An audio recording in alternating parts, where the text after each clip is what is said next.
I go show the queen, say now you be my wifey. The way you dey smiling, oh, it shows say you like me, oh. Me say I like you, now so we supposed to be, yeah. Follow me and you, we be like bread and butter. No matter the weather, we go born a butter. I dey tell you, I dey tell you, I dey tell you, I dey tell you, I dey tell you, I dey tell you, I don't see my wife, I don't see my wife, I don't see my wife, 1 + 1 now 1, yo. I don't see my wife, I don't see my wife, yo. I don't see my wife, 1 + 1 now 1, yo. If you find a wife, you don't jump better than you obtain a favor from the most I got. My heart is sweet, me, yo. Paulina, Paulina. Some people say no money, no love. They still they say nothing like true love. I know send you, I know send you, I know send you.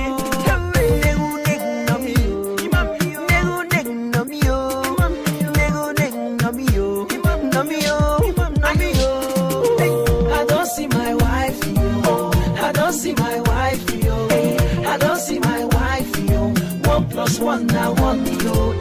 I don't see my wife, I don't see my wife, I don't see my wife, 1 + 1 now 1, yo.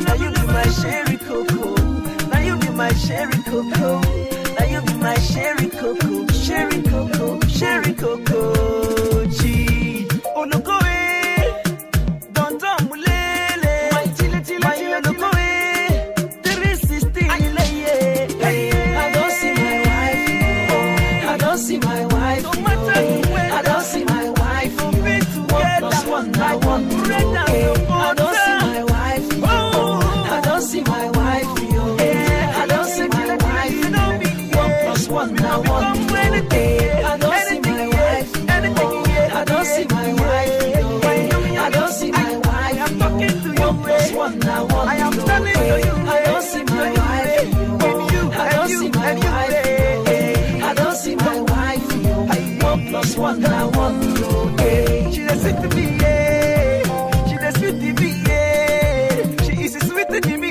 sweet to me, sweet to me, Ndewa, ema sopa ndewa, ndewa, sopa ndewa, ndewa, ema sopa ndewa, ndewa, sopa ndewa, sopa ndewa, ema sopa ndewa, sopa ndewa, ema sopa ndewa, sopa ndewa yo, ema sopa ndewa, sopa ndewa, ema sopa ndewa.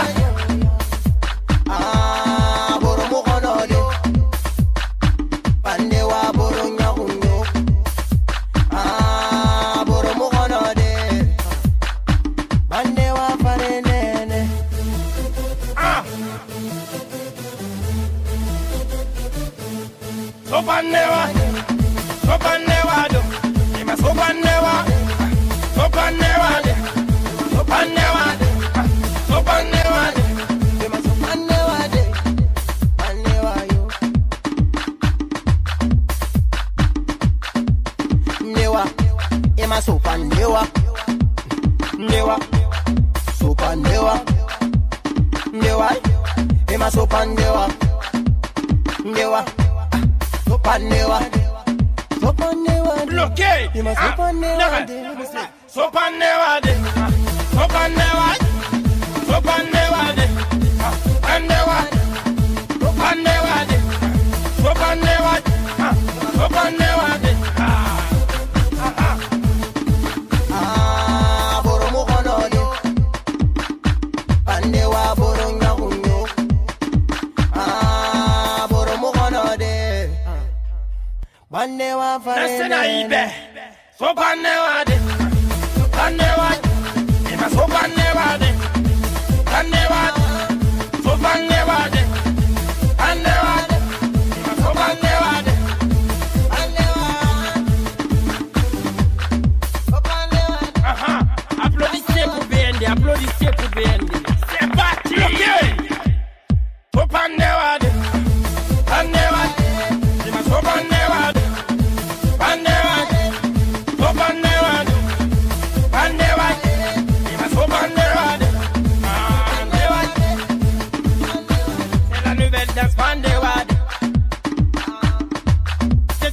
Pande. Pande wa yo. Nanga pande wa de. Go pande wa yo. Pande wa de. Go pande wa de. Like in a pande wa yo. In a dumende wa de. I'm a dumende wa de. Pande wa yo. Go pande wa yo. Go concept de wa yo. Ande wa yo. It's a column black and never die. Yo. Hey, from woman de wa yo. Pande wa yo. Go pande wa yo.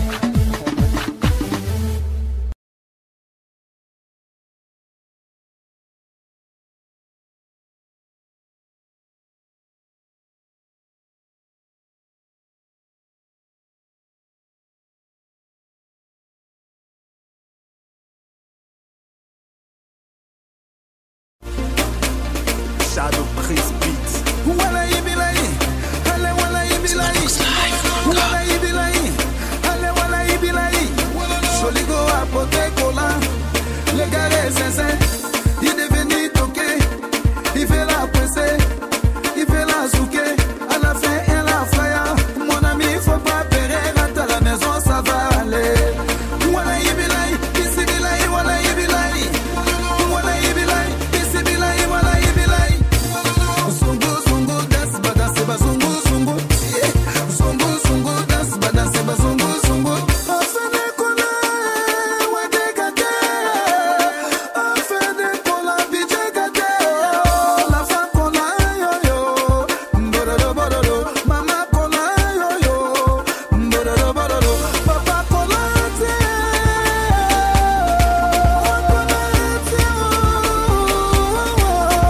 je m'appelle Ronaldo, yeah. L'homme qui est découvert de la belle embauche, de l'animation, pas prendre de vie, de ta force, de la musique africaine. Wow! Zungu zungu dance badance bazungu zungu, yeah. Zungu zungu dance badance bazungu zungu, zungu zungu dance badance bazungu zungu, yeah. Zungu zungu dance badance bazungu zungu.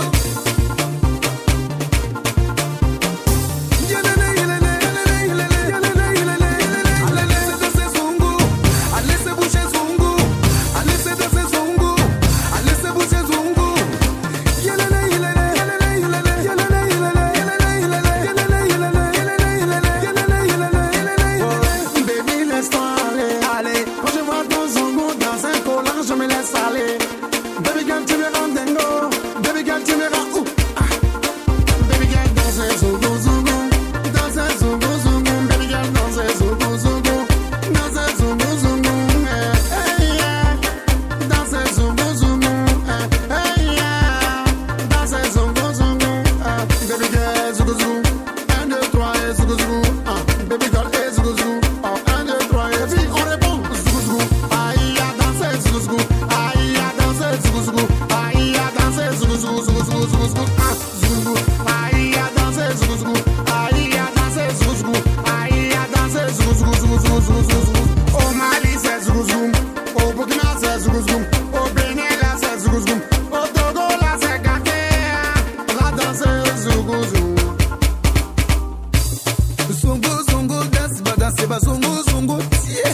Zongo zongo dance badance bazongo zongo, zongo zongo dance badance bazongo zongo, yeah. Zongo zongo dance badance bazongo zongo.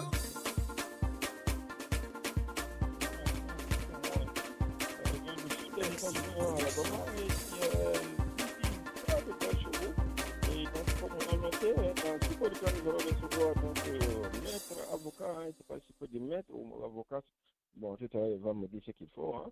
Donc, je reçois donc l'avocat de M. Dadis, hein, en l'occurrence M. Jokame. Et vous vous rappelez, c'est ça, une suite logique qu'on l'a reçu ici sur les mêmes zones. Il y a quelques mois de cela qui nous parlait lorsque son client, hein, ça c'est le thème juridique qui existe entre un maître ou un avocat et un customer. Donc son client, hein, lorsqu'il a été désigné président d'un parti politique, PDD. Il était venu là, on a posé la question. Donc ce soir, hein, ça ne sera qu'une suite logique de ce qu'on avait commencé. Hein. Donc on a prévu beaucoup de choses, il nous a donné beaucoup d'informations. Donc je dirais à la communauté technique de nous voir un peu, hein, si on peut retrouver encore son interview de la fois passée, là où il nous parle de comment on appelle ça, l'implication de son client jusqu'au niveau du jugement et que cela n'allait pas avoir d'entrave pour se présenter comme président de la République, au candidat à la présidence de la République. Si la communauté peut nous trouver cela, on pourrait écouter ça un tout petit peu. Mais dans le cas contraire, je dis bonjour mon cher frère, le politologue M. Nema Chérif depuis Washington. Bonjour M. Chérif. Oui, merci mon cher Peter. Avec plaisir que nous sommes encore une fois ensemble ce soir pour discuter, pour plutôt écouter Maître Jokame, si je ne me trompe pas, l'avocat du candidat aux élections présidentielles 2015. Et nous allons aussi profiter, hein, si je ne me trompe pas, pour parler un peu de la situation de ce qui se passe aujourd'hui en Guinée, les agissements, l'agitation sociale que cela pourrait créer par cette candidature.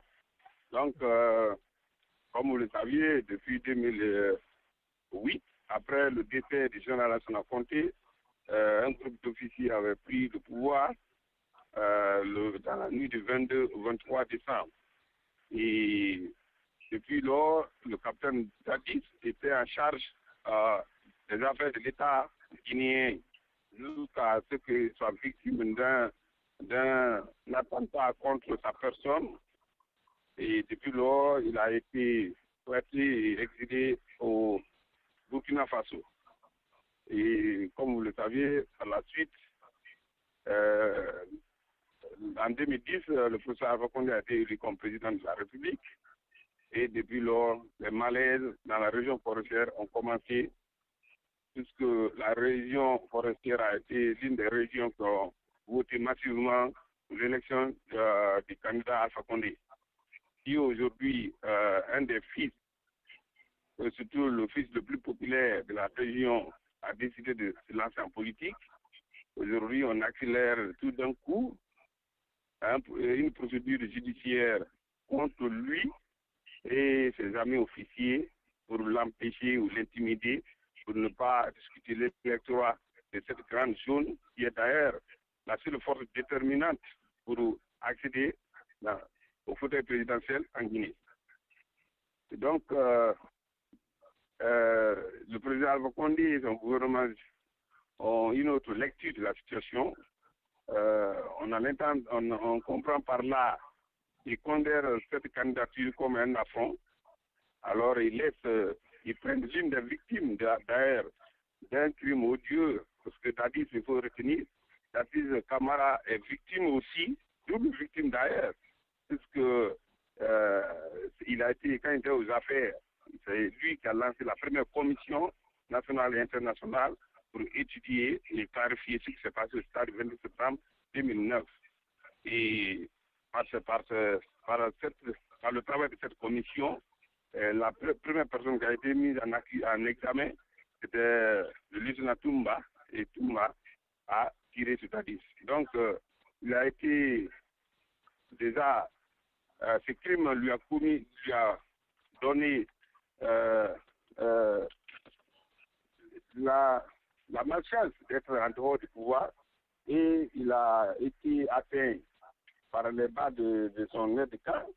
Et ensuite, aujourd'hui, on veut faire de lui un martyr politique par le régime d'Alpha Condé. Donc, je me dis que s'il y a un perdant dans cette affaire, c'est effectivement M. Dadis Camara. Il a perdu son fauteuil présidentiel, qui a failli perdre sa vie.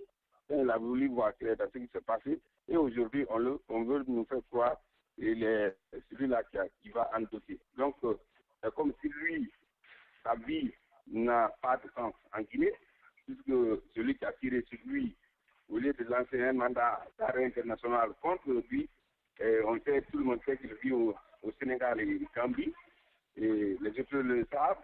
Le ministre de la Justice tchèque a dit tout récemment même a eu le courage en tant que le premier responsable de la justice en Guinée à se prononcer sur cette interview sur RFI.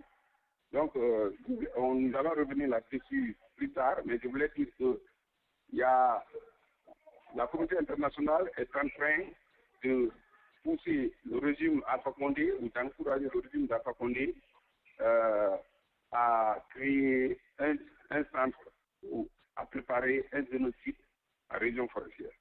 Merci, on va revenir après. C'est là donc, M. Naman Sherif, le politologue basé à Washington, D.C. Je veux dire merci de passager de bonjour à mon frère Jean Hava de Michigan.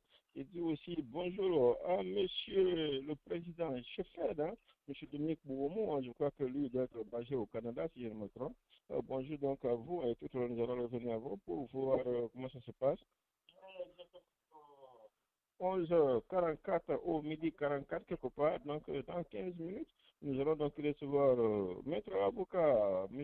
Joukamé, juste pour nous parler effectivement de ce qui se passe, mais d'ici là, quelques petits commentaires de l'équipement sur ce qui se passe. Alors, M. Jean Haba, bonjour. Oui, bonjour Peter, merci de me recevoir dans votre émission. Et je pense que le sujet dont il est question aujourd'hui est d'une importance capitale. Parce qu'au-delà même de l'aspect régional, ça touche toute la nation guinéenne. Aujourd'hui, sur toutes les fois, la question d'Addis est devenue un sujet de préoccupation nationale et même internationale. J'étais surpris hier d'attendre notre président de la République qui fait de cela un sujet, un non-événement. Ça m'a dit beaucoup de choses. Je me suis dit que est-ce que lui, il a la réalité de son pays qu'il prétend diriger? Où il fait semblant, bon, je mets ça au compte peut-être de l'ignorance ou de la non-perception même des événements. Mais je pense que ça aussi, ça ne nous surprend pas parce que depuis un bon moment, son clan, son petit clan qui dirige le pays a toujours cherché à minimiser d'abord la région forestière d'une manière générale et surtout le Guérzé de façon particulière. Question de dire qu'une question de Dadis, l'affaire de Dadis, c'était juste une question de forestier. Donc, je pense qu'ils sont en train de faire une erreur monumentale dont la communauté internationale doit comprendre aujourd'hui. Parce qu'en continuant à aller dans cette lancée, ils sont en train de créer inévitablement un foyer de tension encore une fois en Afrique. Parce qu'une question qui va naître en Guinée ne va pas épargner la Sierra Leone, ne va pas épargner le Libéria et même la Côte d'Ivoire. Donc c'est le bon moment pour moi, peut-être que la communauté internationale prenne la vraie mesure de la situation et qu'on préserve la paix qui est plus nécessaire qui est plus que jamais nécessaire pour les peuples de l'Afrique en l'Ouest. Il a tant souffert de beaucoup de conflits et je pense qu'il n'est pas question aujourd'hui que la communauté internationale cautionne encore un autre foyer de tension. Pour revenir, je pense que quand Maître Joukamé sera là, il va un peu éclairer nos lanternes sur beaucoup de situations et je pense qu'après nous aurons de commentaires par rapport à ces interventions. Merci une fois encore de me recevoir dans votre émission et nous restons à l'écoute.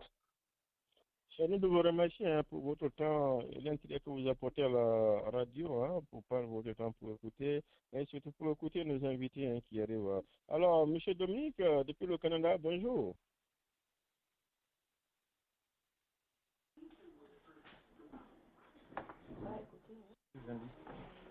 Le président de CEVED, M. Dominique? Oui, comment ça va mes frères? Bonjour à vous, oui, chez vous. Oui, ça va très bien. Je vous remercie déjà pour l'organisation de cette rencontre. Pour plus de précision, c'est au Canada, au Québec ou à Montréal? Oui, je suis au Canada au niveau de Montréal, Québec. Okay. Dans la province du Québec, mais à Montréal. Ok.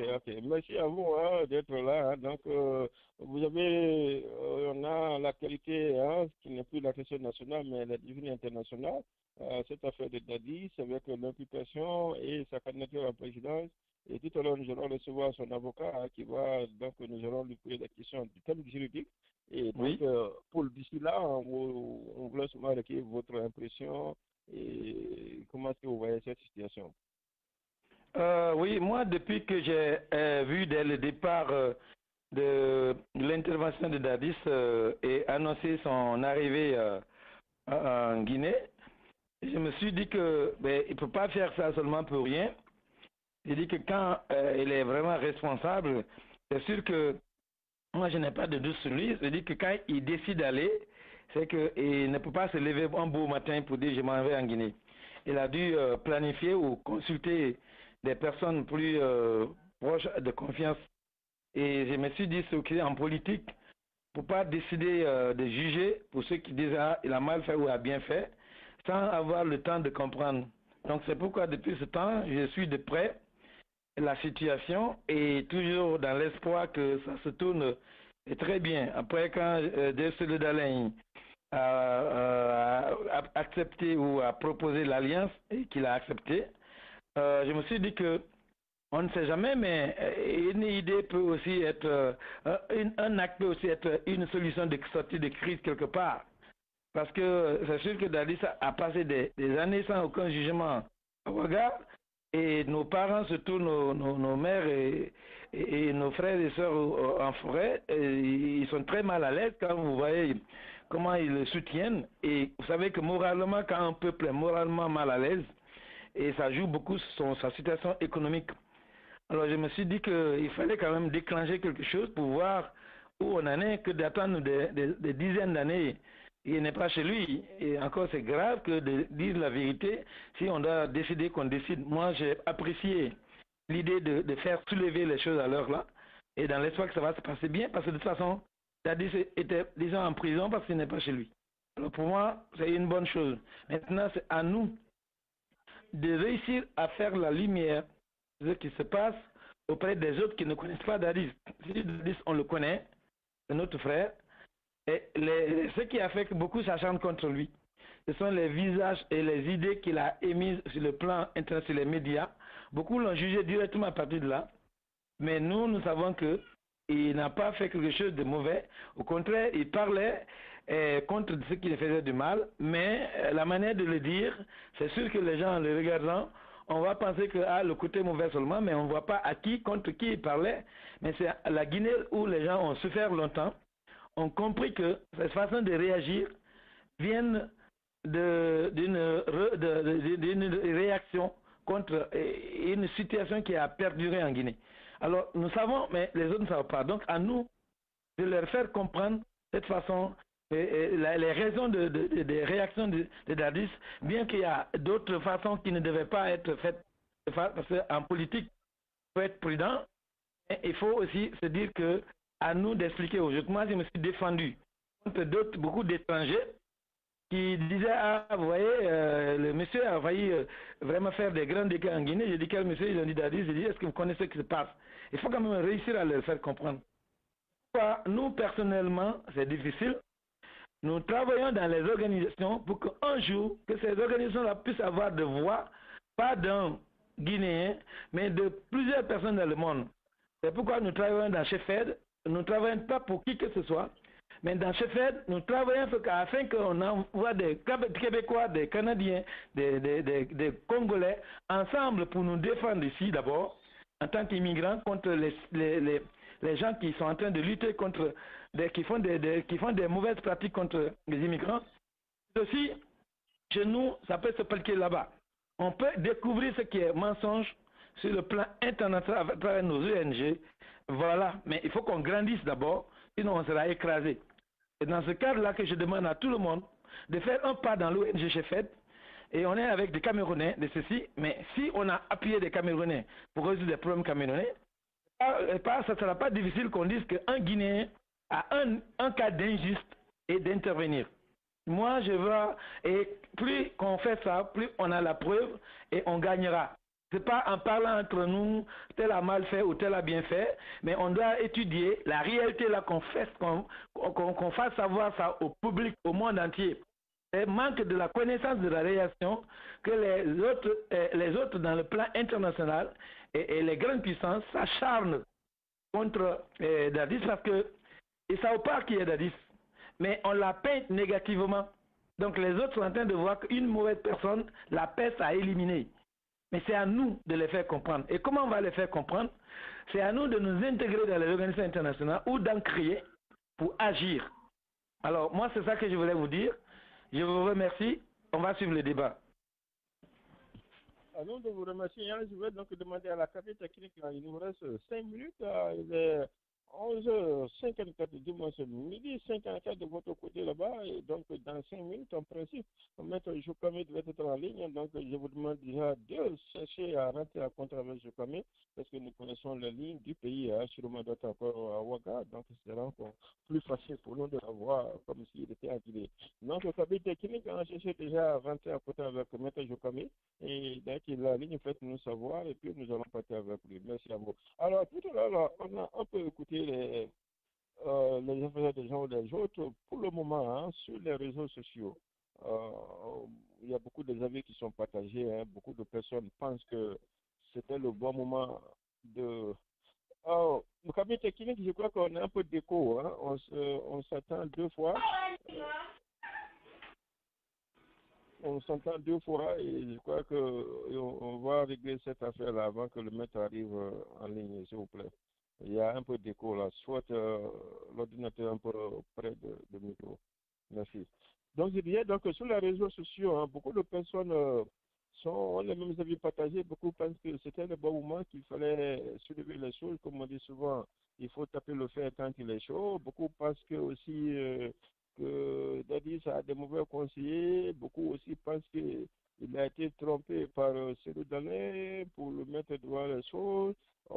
Et moi, de mon côté, personnellement, je me dis que en politique, tout est possible, mais en tant qu'un individu, je vois qu'il est encore dans ses 40, je ne sais pas quel âge il a exactement, 46, 47 ou 50, je ne sais pas, quelqu'un me dira tout à l'heure, mais avec ce jeune âge, je crois que c'est le bon moment aussi de forcer la situation pour que les choses sortent clairement, au lieu qu'on attend que dans l'avenir, on n'a plus Alpha Condé en vie, on n'a plus telle personne en vie, et cette affaire de 21 ans, ça va encore peser sur lui. Donc, le mieux, c'est de faire chose à l'heure là, et s'il n'y a jamais quoi qu'il faut, comme prison ou pas, donc, et ça se passe, et donc le monde est tranquille. Alors, M. Nima Chérif, comment est-ce que pensez-vous que certains pensent que la pédite a été topée ou induite en erreur par Cédou Dalé, qui a peut-être fait un petit coup bas? Non, moi, je ne crois pas. Écoutez, vous savez, il y a les échos, je ne sais pas si c'est à mon niveau. Oui, moi aussi, attends, allez-y, mais je vais demander rapidement à la café technique de nous arranger ça. Oui, bon, moi je dirais que il n'y a pas de coup bas de la part de Cédou. D'abord, sur le plan idéologique, il faut remarquer, c'est vrai que dans la pratique en Guinée, les peuples majoritairement ne comprennent pas l'idéologie, mais dans l'exercice, ils arrivent à s'habituer. Il est pratique sans jamais savoir. Donc, sur le plan idéologique, je voulais dire, l'IFDG, qui est de Cédou Dalé, est de la Muted. croit à l'économie de marché, à la liberté d'expression, à tout ce qui sont chers au fondement d'une démocratie durable. Et du côté de FPDD, de M. Moussa Dadis Camara, a déclaré dès le premier jour que c'est un parti qui est aligné sur qui est de la droite, dans le spectrum de la droite idéologique des régimes. Donc le FPDD et ses alliés aussi croient à l'économie de marché, à la séparation des pouvoirs, à tous les fondements de la démocratie. Donc, à ce niveau, les deux partis se ressemblent. Et deuxièmement, les deux partis jouissent d'une popularité dans leur région de base. Le leader du FPDD est aujourd'hui Moussa Dadis Camara, est très très populaire, pas seulement en Guinée forestière, et populaire en Basse-Côte et en Haute-Guinée. Et à cause de son alliance, aujourd'hui, il est N1 et il est vu comme un héros en Moyenne-Guinée. Donc, et Cédou Dalé a aussi de son côté une base très très dynamique, très très stable Et c'est le parti d'ailleurs, le parti politique, le premier parti politique le plus stable et le plus grand en Guinée. Voilà pourquoi d'ailleurs il mérite le chef de file de l'opposition, puisque le RPG Arc-en-Ciel, sa force en 2010, c'était 18% de l'électorat guinéen, et aujourd'hui, avec tant de mal commis, tous ceux qui avaient adhéré à ce parti en Guinée forestière et un moins de Guinée en passe-côte, ils ont abandonné ce parti. Si nous allons aux élections sans ces petits partis qui sont venus agrandir son nombre pour gagner des élections à travers son candidat Alpha Condé, on ne parlera plus de RPG. RPG peut se retrouver aux primaires avec peut-être 12% de l'électorat qui est concentré peut-être aux quelques villages aux environs de Kankan, parce que Kankan, la ville de Kankan même a combien de fois fui le président Alpha Condé, Sikiri a fait la même chose. Les grandes villes de la Haute-Guinée ont déjà dénoncé la malgouvernance du président Alpha Condé. Donc les deux partis se ressemblent à deux grands niveaux, et dans le dossier aujourd'hui que le gouvernement veut détourner le débat, diriger le débat autour de l'affaire du 27 septembre, et Alain a été clair avec ses supporters que nous voulons la justice, mais nous ne voulons pas une justice politique. C'est là où la question se pose, puisqu'il y a eu des dossiers, de Kambouaro, il y a l'association des victimes de Kambouaro qui sont en Guinée, qui ont demandé qu'il y ait victimes. Ce qui s'est passé au Kambouaro, aucun Guinéen peut rester pour dire que nous pouvons fermer les yeux là-dessus et faire passer. Il faut que nous sachions qui a fait quoi et qui était auteur de quoi. Donc, il y a eu les dossiers de 96 qui avait fait un jugement partial, puisque quand vous allez au procès avec un gouvernement, c'est pas évident que vous allez gagner dans les pays pauvres, puisque le gouvernement nomme les ministres, les procureurs, les juges d'instruction, les juges, et toute l'affaire judiciaire est sous le contrôle de l'exécutif. Et on parle d'indépendance de la justice. Et ça, c'est au niveau de la Cour suprême. Même au niveau de la Cour suprême, le président de la Cour suprême est nommé par le président Alpha Condé, depuis qu'il est là. Les membres sont nommés par le président Alpha Condé. Comment voulez-vous aller dans un procès où ceux qui vont décider, ceux qui ont le dernier mot, appartiennent ou soutiennent de façon ouverte et de façon institutionnelle, de façon légale, à un seul côté, aux impliqués du procès. Donc, voilà un peu le problème. Donc, si aujourd'hui, nous pouvons dire que l'inculpation de Dadis ne veut pas de culpabilisation, mais aussi, il faut retenir, si nous pouvons prendre un seul élément de l'affaire du 28 septembre 2009 pour traiter, je crois qu'il faut traiter tous les autres dossiers du passé. Parce que qu'ils soient à Zogota, nous avons vu, c'était très, très flagrant. On traite l'affaire de Saoro, de Kalapay, des affaires de conflits interéthiques, et on laisse un crime de minuit qui a été posé par le gouvernement guinéen, par le professeur Alpha Condé, puisqu'il s'agit de lui, celui qui était le ministre de la Défense au moment des faits de Zogota.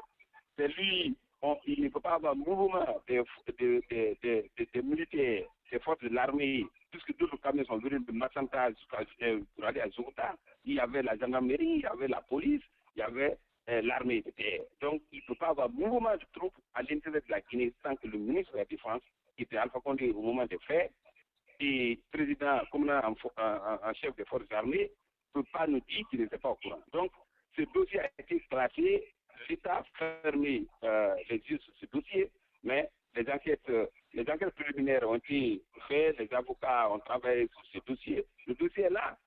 Et Alpha Condé lui-même, il a un autre dossier auprès de la CEDEAO, qui a été dévoué par même 3 pour tous, dans l'affaire des désappropriations des terres en Guinée forestière. Donc, nous pouvons dire, Dadis est inculpé, c'est une inculpation politique, n'a rien à voir de judiciaire. Puisque, comme je disais tantôt, les autres dossiers, y compris le dossier de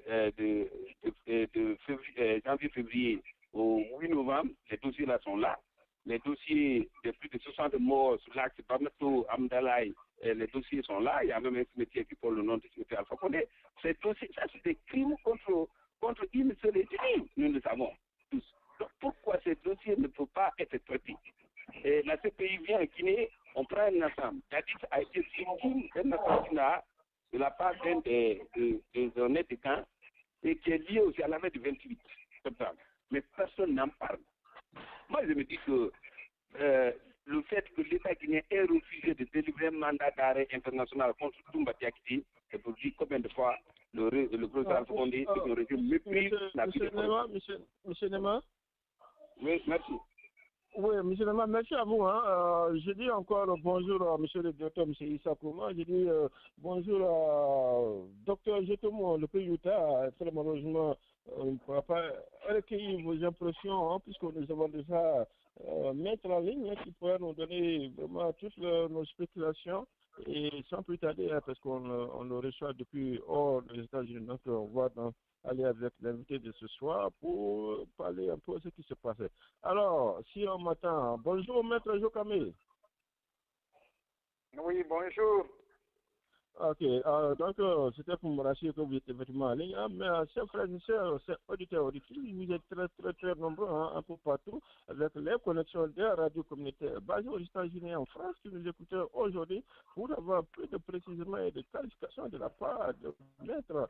Je vais d'abord demander, est-ce qu'on peut vous appeler maître Jokame ou avocat Jokame? Quel est le terme propre dans le jargon juridique, M. Jokame? C'est le premier, maître Jokame. Merci. Donc nous avons maître Jokame qui nous reçoit sûrement de Ouagadougou, où il était avec son client. Et ça aussi, c'est comme ça se passe, comme oui, ça, là, je suis à Ouagadougou, président. Voilà. Avec son client, donc, monsieur le président Dadis Camara, donc, nous nous rappelons qu'une fois de plus, merci à vous pour venir à Radio CADF, pour nous éclairer un peu ce qui se passe.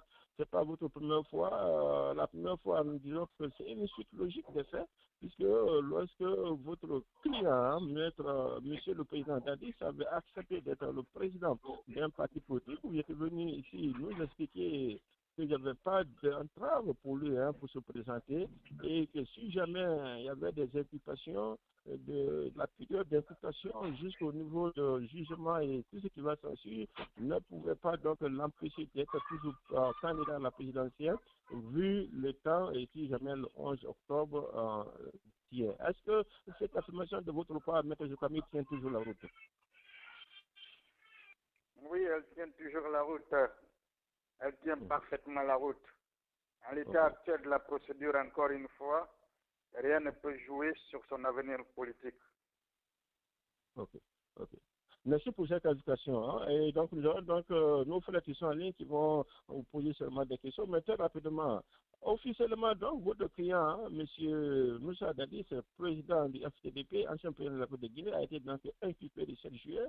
Et dans cette affaire des événements douloureux du 28 septembre l'an 2009 en Guinée. Certains disent que l'inculpation de votre client est une justice ou pas.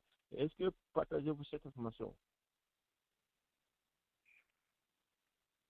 Je vous rappelle que c'était le mercredi 8 juillet 2015, entre 9h et 10h, et dans l'une des salles, l'un des bureaux, le bureau du doyen des juges d'instruction du tribunal de grande instance de Ouagadougou, où des magistrats guinéens et moi-même, avocat, étions présents.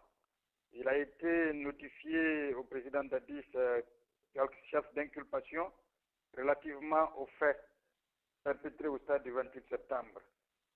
Et les faits sont liés justement à ce qui s'est passé le 28 septembre 2009 au stade éponyme, chacun le sait.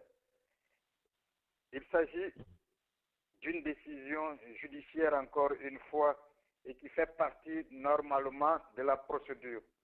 Je rappelle que le 28 février 2014, il avait été entendu en qualité de témoin. Autrement dit, à cette époque, jusqu'au 8, son statut pénal était bien celui d'un témoin. Dès lors que le dossier a évolué, dès lors qu'au vu de ce qui a été dit, les magistrats instructeurs ont estimé qu'il existait contre lui des indices graves et concordants, ils ont alors décidé de l'inculper. Et donc, son statut pénal a évolué et on est passé de témoin à inculpé. Mais ce que je veux rappeler à tous, ce que je veux faire comprendre et qui est très intéressant, c'est que l'inculpation ne signifie pas encore une fois culpabilité. Et lorsque on est inculpé, cela ne veut pas dire qu'on est condamné, cela ne veut pas dire qu'on est interdit.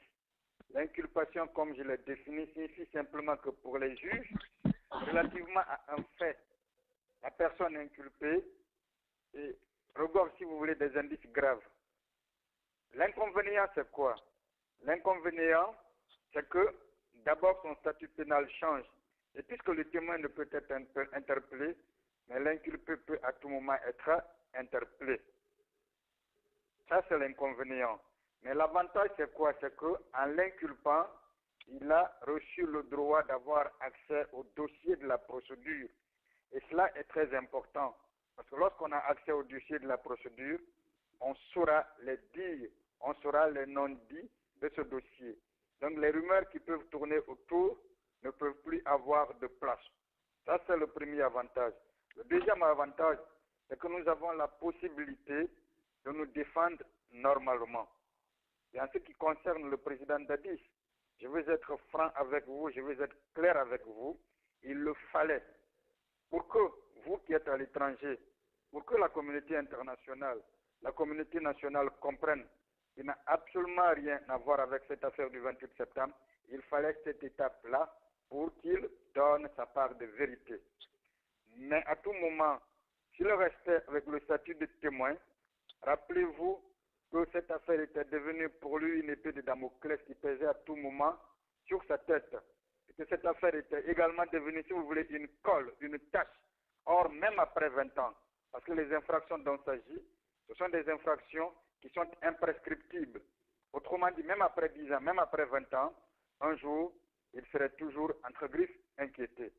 Donc, disons aujourd'hui qu'en l'inculpant, mon client, le président Dadis, qui est vous, votre frère, aura la chance de se défendre normalement. Donc, a priori, il n'y a pour le moment pas péril en la demeure. Surtout, il a été reçu, il a été traité avec tous les honneurs dus à son rang. Ce sont des garanties que j'avais quand même demandées. Et on n'était pas surpris de le voir inculpé. Moi, je ne ferai même pas allusion à la suite des événements. Je fais simplement allusion au fait que le coup des magistrats instructeurs m'avait envoyé officiellement un courrier le jeudi surpassé. J'étais à Conakry et pour m'informer de ce qu'ils vont se transporter à Ouagadougou à l'effet de l'entente dans le cadre de cette commission rogatoire. Moi, dès lors que j'ai été informé, j'ai compris tout de suite que c'était pour aller l'inculper. Parce que tout simplement, quand on est témoin, le témoin n'a pas besoin forcément d'être assisté par un avocat. Et que si on voulait garder ce statut-là, on n'aurait même pas eu besoin d'informer l'avocat, on serait tout simplement allé pour l'entendre.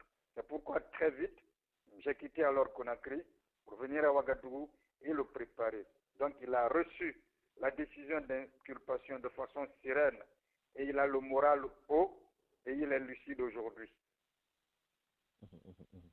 Imagine donc un peu cette qualification parce que beaucoup d'entre nous, pas seulement de ressortissants de la Guinée française, mais beaucoup de Guinéens pensent que cette occupation n'était pas bon. M. Dadis a fait la mauvaise décision. M. Dadis, votre client, le président Dadis, a fait une erreur, peut-être politique, en essayant de parler en fait de cette future alliance qui allait se passer entre son parti et puis le parti de l'IFDG.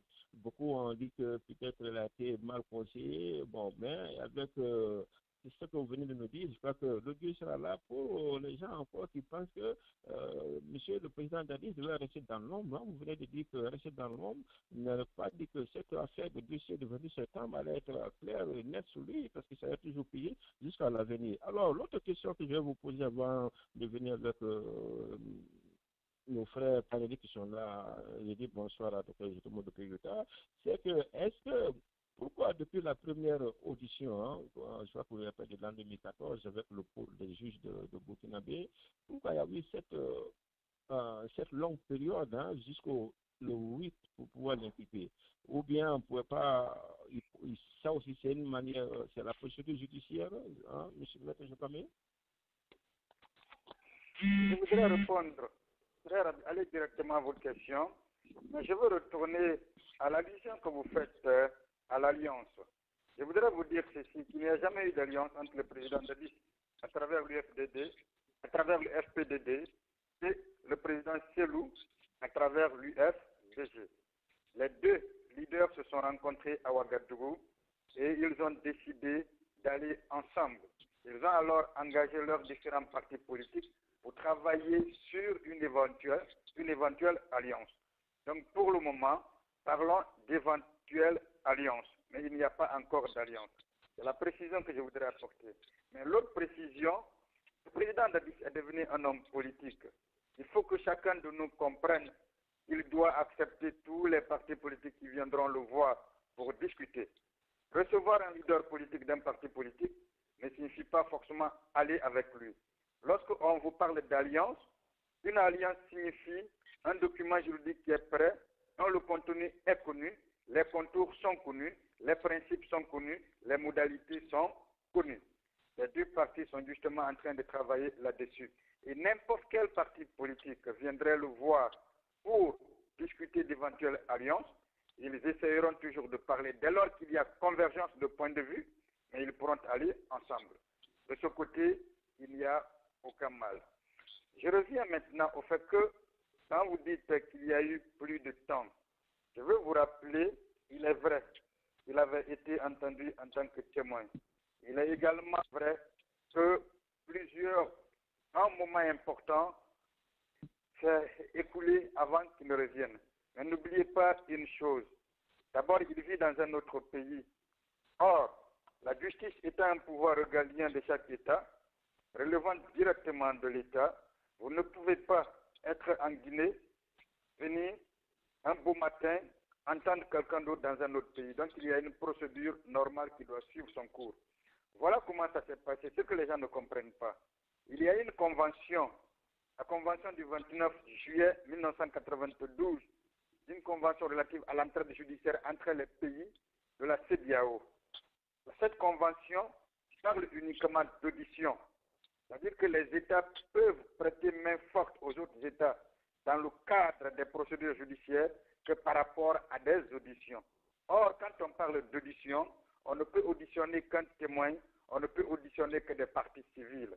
Mais dès lors que la commission rogatoire internationale qui avait été faite ne demandait plus une audition, mais une inculpation, nous sortons du cadre de l'audition et nous entrons dans le cadre de l'interrogatoire. Cette convention d'entraide judiciaire entre les pays membres de la CEDEAO ne disant pas cela, moi personnellement j'avais fait un déplacement pour faire comprendre aux autorités du Burkina que techniquement cela était impossible. Et je pense que la réponse est allée au niveau de la Guinée. Voilà pourquoi on a estimé qu'il était plus important que les magistrats guinéens viennent entendre le président Dadis.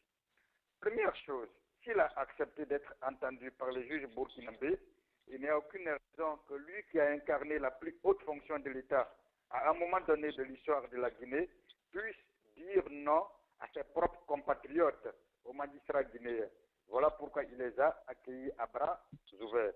Ces personnes sont effectivement arrivées, lui ont notifié les différents chefs d'inculpation, en respectant tous ses droits pour le moment, et très bientôt, nous allons l'entendre sur le fond. Parce que c'était à ma propre demande. Là, il faut que vous compreniez que nous avons ajourné les choses. Parce que lorsqu'on signifie à votre client des chefs d'inculpation, vous devez avoir le temps de mieux le préparer. Et voilà justement pourquoi le temps que nous passons aujourd'hui, c'est pour lui le temps de préparation pour qu'il soit prêt à répondre efficacement. C'est cela d'ailleurs le respect des droits de la défense.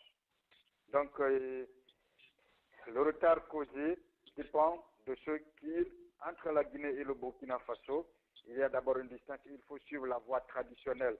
C'est-à-dire que les magistrats instructeurs doivent saisir les autorités burkinabées à travers le procureur de la République, qui lui-même saisit le procureur général, qui saisit le ministre de la Justice, qui lui-même saisit le ministère des Affaires étrangères, le ministère des Affaires étrangères qui saisit son ambassade, l'ambassade de la Guinée au Burkina, cet ambassadeur qui saisit l'ambassadeur du Burkina en Côte d'Ivoire, l'ambassade du Burkina qui saisit le ministère des Affaires étrangères du Burkina, celui-là saisit la chancellerie, donc le ministère de la Justice, qui lui-même saisit le juge d'instruction par le truchement légal du procureur général et du procureur de la République. Vous pouvez comprendre que cela peut aussi prendre du temps. Je ne suis pas en train de dire qu'il n'y a pas eu de succession d'événements qui ont peut-être entraîné cette précipitation. Mais je dis tout simplement qu'avocat que je suis, donc professionnel, je me contente de défendre mon dossier, de défendre mon client et de laisser les interprétations politiques aux politiciens qui d'ailleurs sont en train de faire normalement leur travail. Mais si je quitte mon terrain judiciaire, alors même que j'ai un dossier judiciaire, alors même que ceux qui sont devant moi sont aussi des professionnels comme moi, alors même que mon adversaire, le procureur, est aussi un professionnel comme moi, et que nous avons un outil commun qui est la loi. Si jamais je sors de ce cadre-là et je me mets sur le terrain politique, je ne rendrai non seulement pas service au président Dadis, je ne rendrai pas moi-même service parce que je ne ferai pas très bien mon métier. Mais les interprétations politiques doivent être faites par les politiciens. Mais lorsque les juges qui sont devant moi me présentent, ils deviennent des politiciens et je serai le premier à le dénoncer et j'exercerai toutes les voies utiles que de droit pour leur faire comprendre que nul n'est au-dessus de la loi et que eux et moi sommes enclins à respecter les lois de notre pays, les lois de la République. Merci donc une fois de plus, Maître Jokamé, pour cette pétition. J'ai dit à mes frères et sœurs, juste une petite minute encore, hein, parce que Maître vient juste de faire une pétition. C'est que beaucoup d'entre nous ont des questions, mais des questions qui sont relatives à la politique, hein, parce que quand nous parlons d'injustice ou pas, on voit la conséquence malheureuse, heureuse de la venue de Madame de la CPI en Guinée, et après 2 ou 3 jours avec le ministre de la Justice, dès son départ, c'était le samedi et le dimanche, nous appelons donc les magistrats guinéens qui se débarquent au Burkina, et voilà, quelques heures plus tard, voilà l'occupation. Donc, beaucoup, de façon politique, hein, comme Maître vient de dire, nous pensons qu'il y a aussi une main douce, derrière, c'est-à-dire la main du pouvoir. Voilà, donc nous ne voulons pas aller sur ce terrain politique pour le moment, nous pourrons le faire ça dans les commentaires, mais nous voulons comprendre les contours juridiques vraiment de ce dossier avec Maître, parce que voilà, c'est ça son domaine. Alors, Maître, votre client est inculpé, hein, et est-ce que dans les prochains jours, il doit être entendu maintenant avec une personne inculpée? Est-ce qu'il y a un temps, limite dans ça? Ok. Parce que beaucoup pensent beaucoup de rumeurs pensaient que le 13 juillet déjà, ce qui veut dire que le mardi prochain, hein, le lundi, votre client devait être écouté en tant que chose. Bon, et l'autre question, supposons que votre client devient une patate chaude, hein, pour la Guinée ou bien pour le gouvernement guinéen. Et donc, est-ce qu'il y a une possibilité que la justice guinéenne puisse se dessaisir? Ça, c'est la politique liée à la justice. Donc, et, la justice guinéenne se dessaisit de ce dossier pour dire écoutez, le dossier est très lourd pour nous, donc nous ne pouvons pas, nous sommes incapables de traiter de ce dossier. Donc, ainsi, nous demandons, et c'est là pour aussi considérer donc une demande de la CPI pour le transfert de votre client au niveau de la CPI, pour que ce dossier soit transféré là-bas. Et que la justice guinéenne aussi montre son incompétence. Voilà, donc votre client est transféré à la CPI. Est-ce que ce scénario est possible, Maître Jokamé? Je ne vous dirai jamais de façon absolue que d'autres scénarios ne peuvent pas se présenter. Et d'ailleurs, avant même d'arriver là, je ne vous dirai pas aussi de façon absolue qu'il n'y a pas de politique derrière cette affaire. Je me demande, j'espère que j'ai été compris. Je vous ai dit que moi, je vais me cantonner à parler juridique, à parler judiciaire pour éviter d'être distrait, pour éviter de laisser totalement mon terrain. Mais chacun de nous est un observateur absolu. Et quand on est un observateur absolu, on sait se faire des opinions. Lorsque l'on pense que le 11 mai, il avait annoncé qu'il serait candidat à l'élection présidentielle et qu'à compter de ce jour-là, alors même que depuis les événements jusqu'à cette date-là, il n'y avait pas encore eu même 4 ou 5 inculpations. Et en un laps de temps, il y a eu plusieurs inculpations. Cela doit nous dire déjà que lorsqu'il a toujours dit qu'il est pour la justice, c'est qu'il est en train d'aider la justice guinéenne. Cela est à son actif. Parce qu'il dit qu'il doit faire la politique et les choses s'accélèrent. On peut considérer que derrière, il y a des mains, des gens qui tirent des ficelles pour des fins personnelles. Je suis entièrement d'accord avec cela. Je n'en parlerai pas parce que je me dis que les politiciens sont déjà en train d'en parler et normalement, ils font très bien leur travail. Revenir au scénario dont vous parlez. Je dis, aucun scénario n'est exclu. Ce que je veux que vous compreniez, c'est que la Cour pénale internationale, et conformément d'ailleurs au statut de Rome, qui a été ratifié par notre pays en 2003, cette Cour pénale internationale, en réalité, n'est qu'une juridiction de substitution, une juridiction de complémentarité. Autrement dit, ce sont les États qui sont responsables de leur propre justice, de leur propre procédure. Mais lorsque, dans ces États, on voit qu'il y a une certaine incapacité de juger les affaires qu'il faut juger, lorsque, dans ces États, on voit qu'il n'y a aucune volonté politique d'avancer dans telle ou telle procédure judiciaire, encore que la CPI peut bien intervenir. Mais pour ce cas-là, c'est le Conseil de sécurité qui avait saisi le bureau du procureur à l'effet de demander l'ouverture d'une information, l'ouverture d'une enquête. Mais pour le moment, on n'est même pas encore à cette phase. Et le bureau du procureur intervient en tant qu'observateur. Il suit l'évolution du dossier. Ça, ce n'est que l'examen préliminaire. Mais pour pouvoir enquêter en profondeur, il faudra d'abord que ce bureau du procureur demande à être autorisé à la chambre préliminaire de la Cour pénale internationale. Parce qu'à ce niveau, il y a non seulement une chambre préliminaire, mais il y a une chambre d'instance et il y a la chambre d'appel. On appelle ça les sections. Il faut demander cela. On n'y est pas encore. Et un pool de juges a été constitué justement parce qu'on suppose que l'affaire est complexe. Compte tenu de la pluralité des infractions, compte tenu de la sensibilité du dossier, le procureur de la République, du ressort duquel les infractions ont été commises, donc au stade, donc le procureur du tribunal de première instance de Conakry 2, pouvait désigner un seul magistrat, conformément à l'article 86 de notre code de procédure pénale. Mais en désignant plus de magistrats, donc 2 ou 3 magistrats, cela signifie tout simplement qu'il forme un pool et tient compte de la complexité du dossier. Donc, je ne crois pas que l'on puisse dire aujourd'hui que la justice guinéenne est incapable de continuer. Ça, c'est la première observation. L'autre observation, c'est quoi? C'est que depuis que ces magistrats ont le dossier, ils continuent d'avancer tant bien que mal.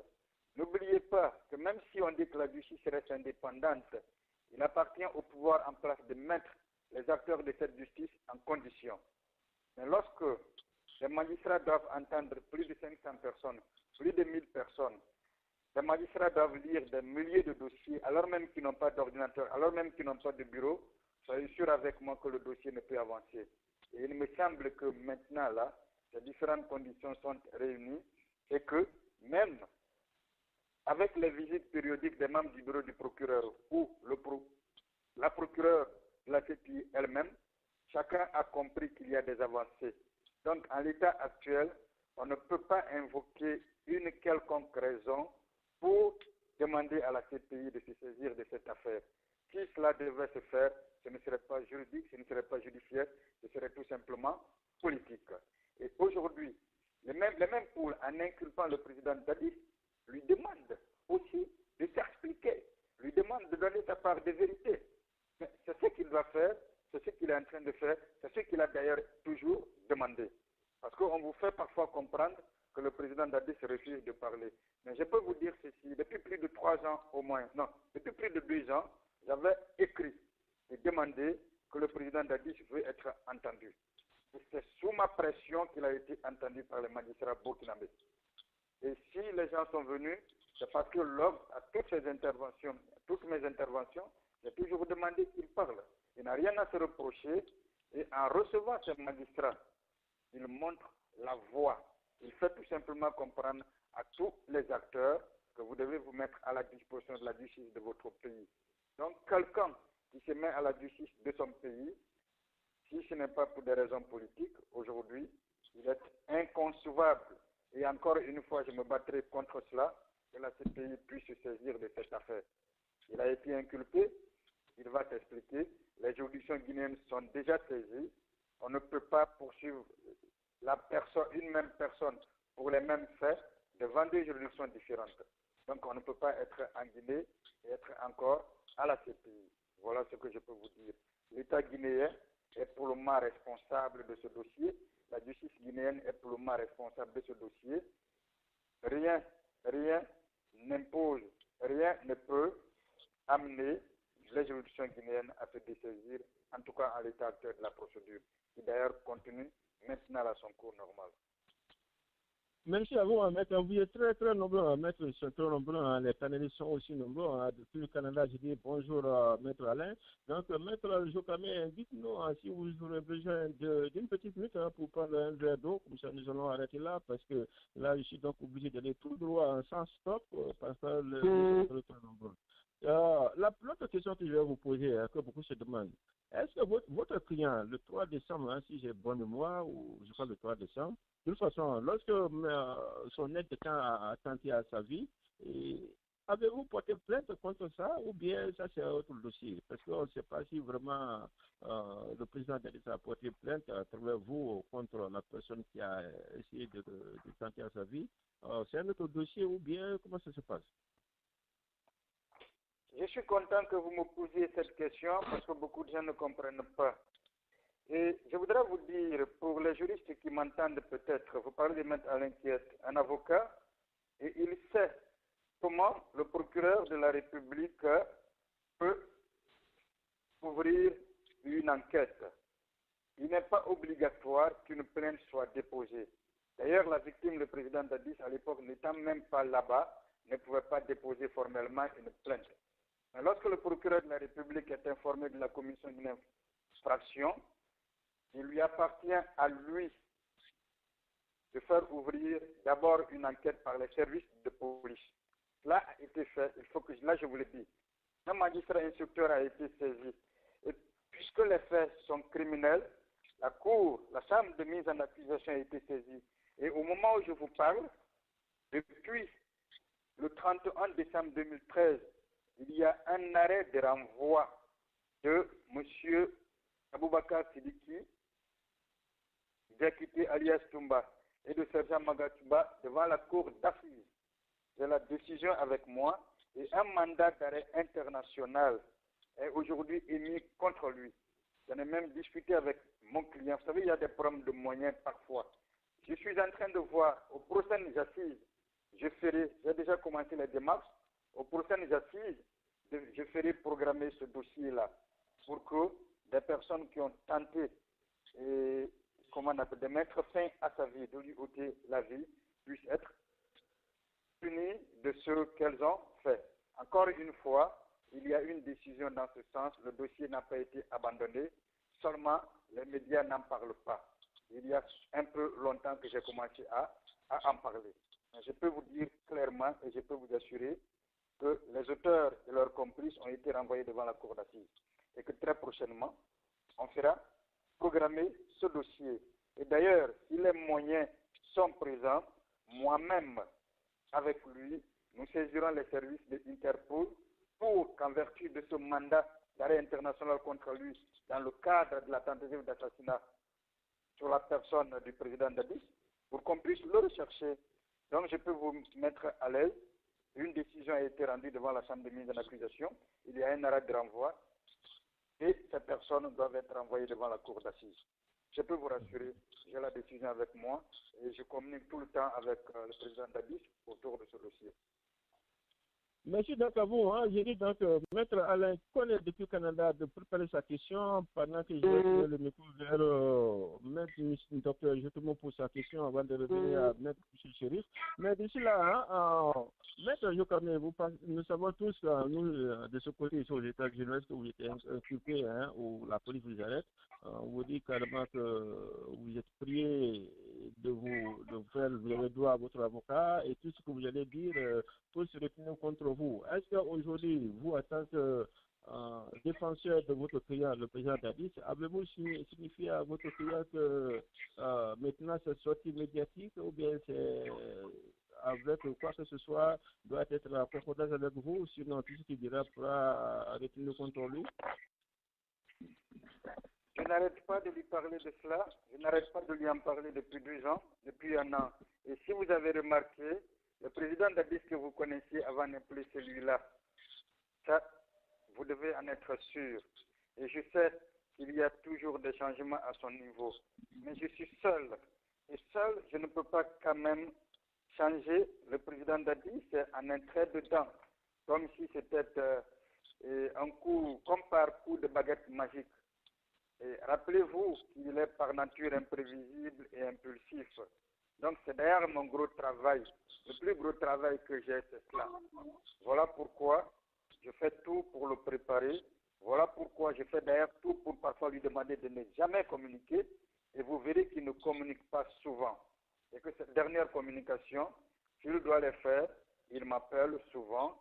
Et il me semble que ça devient de plus en plus intéressant. Je ne suis pas seul. Vous pouvez aussi jouer ce rôle-là. Chacun de nous peut jouer ce rôle. Parce qu'au-delà du métier d'avocat que moi j'exerce, il est quand même pour nous tous un symbole. Un symbole pas parce qu'il est plus intelligent que les autres, non. Un symbole parce que pour tout forestier, Dieu a voulu qu'il soit le premier à occuper la plus haute fonction de l'État. Donc pour ça, nous devons tout faire pour ne pas aujourd'hui qu'il soit rabaissé. C'est tout. Voilà pourquoi j'agis constamment et je continue de lui prodiguer les conseils qu'il suit. Et je pense que le temps que nous avons passé ensemble, plus de 2 ans, je vois quand même les résultats. Je vois un tout petit peu les résultats. Mais vous ne devez pas, je dis aux autres de ne pas rester assis. Mais ce que je peux aussi vous dire, je profite pour vous dire ceci à l'antenne. Je veux souvent que les gens raisonnent avec l'esprit, mais pas avec le cœur. J'ai compris que beaucoup de gens appréhendent les choses par émotion. Beaucoup de gens appréhendent les choses par passion et par sentiment. Les sentiments, les passions, l'émotion, très souvent ne nous mènent nulle part. Très souvent ne nous mènent nulle part. Donc il faut plutôt que de raisonner de telle façon, il vaut mieux faire les choses avec l'esprit, rester plutôt objectif. Pour moi, lorsqu'on dit la vérité à quelqu'un, on n'est pas en train de lui dire qu'on ne l'aime pas. Même si la personne ne comprend pas imminemment, mais après des heures, après des jours, elle finit par comprendre. Et même si elle ne comprend pas, si vous qui avez dit cette vérité, vous êtes libre avec votre conscience, tant mieux. Mais il faut que l'on évite d'être parfois des colporteurs de rumeurs, d'être parfois des gens tellement passionnés qui se lancent avant de savoir ce qu'ils vont faire. Il faut toujours préparer les choses. Moi, c'est ce que je voudrais dire. Si vous demandez si j'ai des conseils à lui donner aujourd'hui, en tout cas en ce qui concerne la procédure judiciaire, il se comporte bien, il va toujours se comporter bien. Je ne doute pas de votre capacité, M. Jokame, hein, mais les grands dossiers complexes que ça, vers chez nous aussi, généralement, est-ce que dans sous peu de temps, hein, lorsque vous pensez que le dossier est très complexe ou bien vous pensez qu'il y a beaucoup de contours autour du dossier, êtes-vous à mesure, pouvez-vous demander avec votre client de chercher un deuxième avocat ou un autre, disons ce qu'on appelle in-aid aussi dans ce dossier? C'est faisable au niveau juridique? Le problème ne se pose pas en ces termes. Je peux déjà vous rassurer que c'est faisable. J'ai même déjà reçu un mandat spécial de lui. Je n'ai même plus besoin de lui pour faire venir d'autres avocats. Nous avons un dossier guinéo-guinéen. C'est vrai. Et le client, il a une dimension internationale. Je suis d'accord. Mais c'est aussi vrai que très souvent, et les confrères qui m'entendent, et s'ils sont avocats le savent, il est aussi vrai que très souvent, quand vous mettez sur place un collectif de 10 avocats, de 6 avocats, de 5 avocats, de 4 avocats, généralement il n'y a qu'un qui travaille, ou il n'y a que 2 qui travaillent, et les autres viennent les compléter. Ça, c'est la première chose. Deuxième chose, lorsque vous voulez avoir plus d'un avocat, beaucoup, 2, 3 ou 4, il faut obligatoirement avoir les moyens. Vous êtes aux États-Unis, vous saviez ce que coûte un avocat. Je vous donne un petit exemple.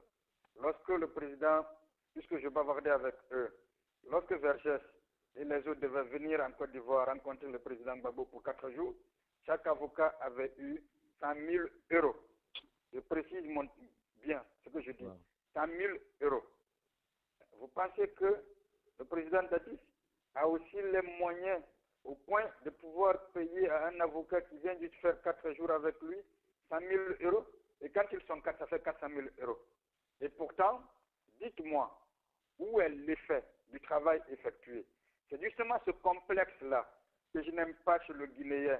C'est ce complexe-là que je n'aime pas chez le Français, plutôt chez le forestier. Dès lors que pour nous forestiers, pour nous Guinéens, on est compétent seulement parce qu'on a la peau étrangère. Moi qui vous parle, je voyage, je connais les avocats du monde entier. Nous nous rencontrons à Abidjan, et pourquoi pas à Paris, nous nous rencontrons partout et nous discutons. Rien ne dit qu'ils sont meilleurs à nous. Première chose. Je peux aussi vous dire que ce n'est pas parce qu'on est blanc qu'on est meilleur. Maître Alain est peut-être guinéen, mais il vit au Canada. Il peut mieux vous en parler. J'ai un confrère, un correspondant direct avec qui j'ai partagé des chambres pendant au moins un mois, qui est inscrit au barreau du Québec, qu'on appelle Samuel Pachan. Mais je sais son niveau. Il faut qu'on évite ce complexe-là, qu'on évite de penser que parce qu'on est guinéen, on ne peut pas tenir tel ou tel dossier. Moi, je peux vous rassurer, et vous pouvez me suivre, je peux vous rassurer que les avocats français ne sont pas meilleurs, les avocats au Canada ne sont pas meilleurs. Ce qui fait qu'on les connaît, ce sont les médias. Mais aujourd'hui, je suis en train de parler à vous. C'est parce que je vais parler à vous que ceux qui vous suivent me connaîtront. Donc, dans un pays comme la France, où les avocats sont médiatisés, dans un pays comme le Canada, où ils sont médiatisés, ils sont connus. Mais être connu ne signifie pas forcément connaître la procédure. Vergès était l'avocat le plus connu, mais Vergès n'était pas le meilleur avocat.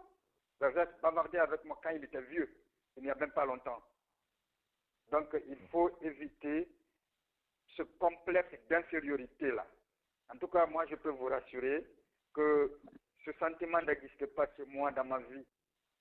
Les avocats français que je rencontre dans ce dossier qui sont de la partie civile, je ne les trouve pas les meilleurs. Le moment venu, lorsque le dossier sera important, quand nous aurons tous les moyens, nous ferons adjoindre d'autres avocats. Mais moi, j'ai déjà été appelé au Mali, et je suis sûr que si les Maliens pensaient que les Guinéens étaient zéro, on ne m'aurait pas appelé pour un dossier aussi important que le dossier de Sanogo. Donc, ne minimisez pas vos frères, n'ayez pas un complexe d'infériorité. Si vous vous êtes imposé aux États-Unis chez les Américains, c'est parce que vous valez quelque chose. Et très souvent, ces gens-là nous considèrent mieux que nous-mêmes entre nous nous considérons. Ça, c'est un gros problème. Et pour moi, c'est une bassesse. Merci, maître. Loin, avant, juste donc, maître docteur Jetomo, mais une petite précision, loin d'une suggestion ou d'une suggestion, c'est parce que nous savons tous que lorsqu'un dossier revient à un qui concerne un ancien président, nous voyons souvent de ce côté dans les séries qu'on a au moins 2 ou 3 avocats, voilà, seulement dans ce point. Sinon, nous savons déjà que depuis l'an 2009, vous poussez l'avocat de Davis, et c'est vrai que nous connaissons notre frère. Hein. Si vous n'êtes pas à la hauteur, je suis certain que vous ne serez pas là jusqu'à aujourd'hui. Donc, une fois de plus, hein, vous avez notre support. Et à tout moment, hein, que vous avez besoin de nous sur quel que soit le plan, nous sommes là pour vous apporter notre soutien. Hein. Donc, loin d'une sous-estimation, nous avons tous confiance en vous et nous pensons d'ailleurs que vous faites un excellent travail. Et là, nos prières vont aussi avec vous pour que Dieu vous guide dans ce dossier lourd. Alors, sans plus tarder, docteur Jetomo depuis Utah. Docteur Jetomo depuis Utah. Oui. Bonsoir à vous, hein. Bienvenue. On a écouté donc notre frère Maître Jokame qui donc défend un dossier très lourd. Allez-y pour votre question. Hein. Dans 67 ans, nous allons couper avec Maître Jokame, mais là, on va donc essayer de le ramener dans la conférence. Allez-y, docteur, justement, pour votre question. D'accord. Et bonjour à l'audience, bonjour à l'auditoire, bonjour à Maître Jokame. Je suis personnellement très impressionné par, disons, la présentation qu'il a faite du dossier qu'il est en train d'instruire en ce moment. Je voudrais juste faire une remarque. Comme il l'a si bien dit, ce dossier est un dossier juridique, mais avec de grands contours politiques. Alors, généralement, dans nos pays, l'aspect politique peut en fait primer sur l'aspect juridique. On le sent parce que c'est le pouvoir en place qui en fait donne les moyens aux juridiques ou aux juristes de faire leur travail. Moi, je vais juste profiter de cette occasion, simplement à cause du contour politique, d'abord pour lancer un appel au calme en Guinée, et surtout en Guinée du Sud-Est. Et comme nous le savons, inculpation n'est pas l'équivalent étymologique de culpabilité. Nous le savons tous.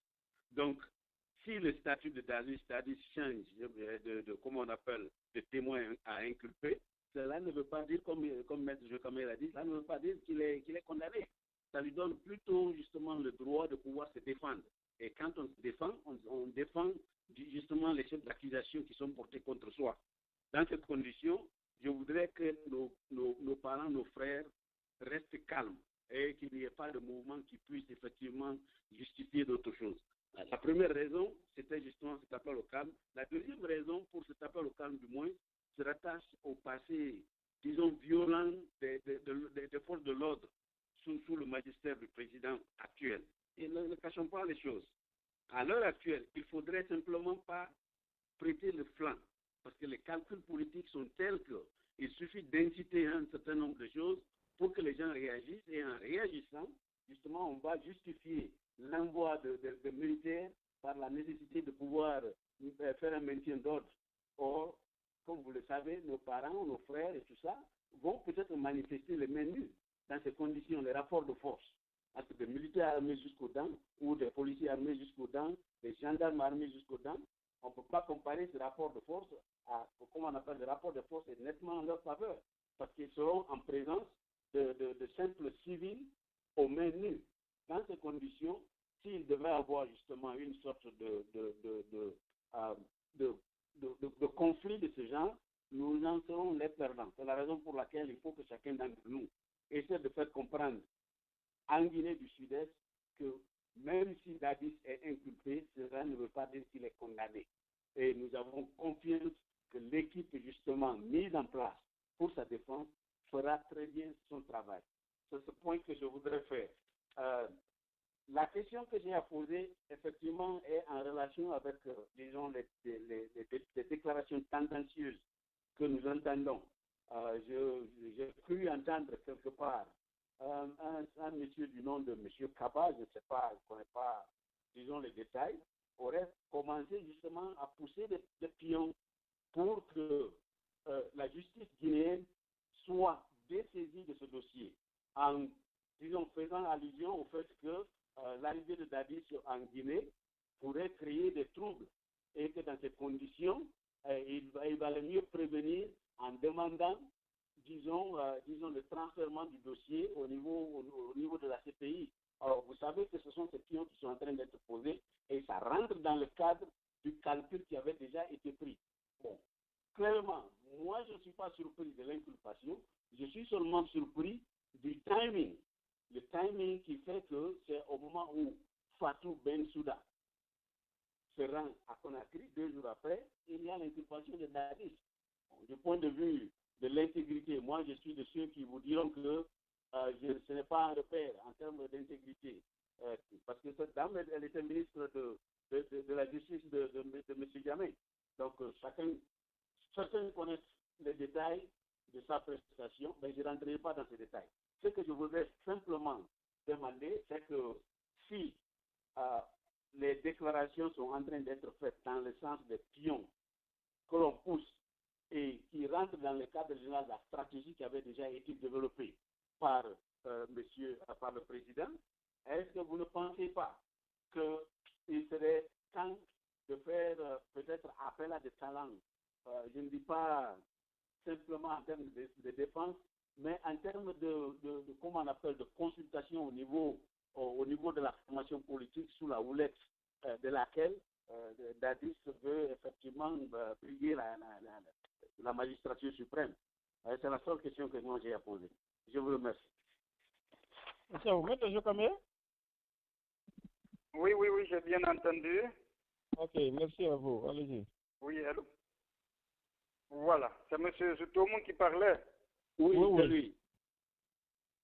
Je voudrais lui dire d'abord que je suis heureux de l'entendre et ça me plaît énormément. Je n'ai passé que tout le temps à entendre son nom, je n'ai jamais entendu sa voix. Et ça me plaît énormément de l'entendre. Merci. Et je suis, pour répondre à sa question, je dis que je partage son inquiétude. Et encore une fois, j'étais en train de dire que chacun doit jouer un rôle. Il y a des détails que je ne veux pas vous donner. Je suis déjà, grâce à Dr Malo, en contact direct avec 3 sénateurs afro-américains. Ils m'ont d'ailleurs posé 3 questions et je suis en train de répondre à ces questions. Et si ces questions sont bien répondues, je serai moi-même à Washington pour eux en août. Ce sont des lobbies que nous devons former parce que comme il le dit, c'est clair, l'avocat ne peut pas tout faire, le judiciaire ne peut pas tout régler. Il faut des politiques, il faut des gens qui peuvent former des groupes de pression. Je suis d'accord avec lui. Et de ce côté, vous pouvez également jouer votre rôle. De ce côté, je voudrais juste lui dire, il ne faut pas que l'on se limite aux propos. Je sais que lui, il peut faire quelque chose. Il faut qu'il aille au-delà des propos pour essayer de voir comment, avec nous autres, avec par exemple Dr Malo au Canada, avec les autres, il peut former ces contre-poids-là, des gens qui peuvent influencer telle ou telle personne. Et je retourne aux journalistes en disant que l'efficacité d'une défense ne dépend pas du nombre d'avocats. Je vous donne des exemples. Nicolas Sarkozy n'a jamais eu plus de 2 avocats, c'est un seul avocat, Herzog.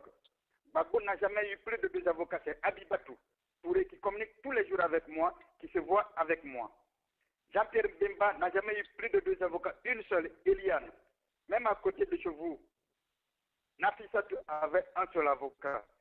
Même s'il y a une pluralité d'avocats, il y a toujours un avocat principal. Ce n'est pas parce que les avocats sont nombreux qu'ils sont efficaces. Je vous donne l'exemple de Wade, Karim Wade. Vous voyez comment la procédure continue jusque-là. Et où il est aujourd'hui, alors qu'il a eu des tas d'avocats.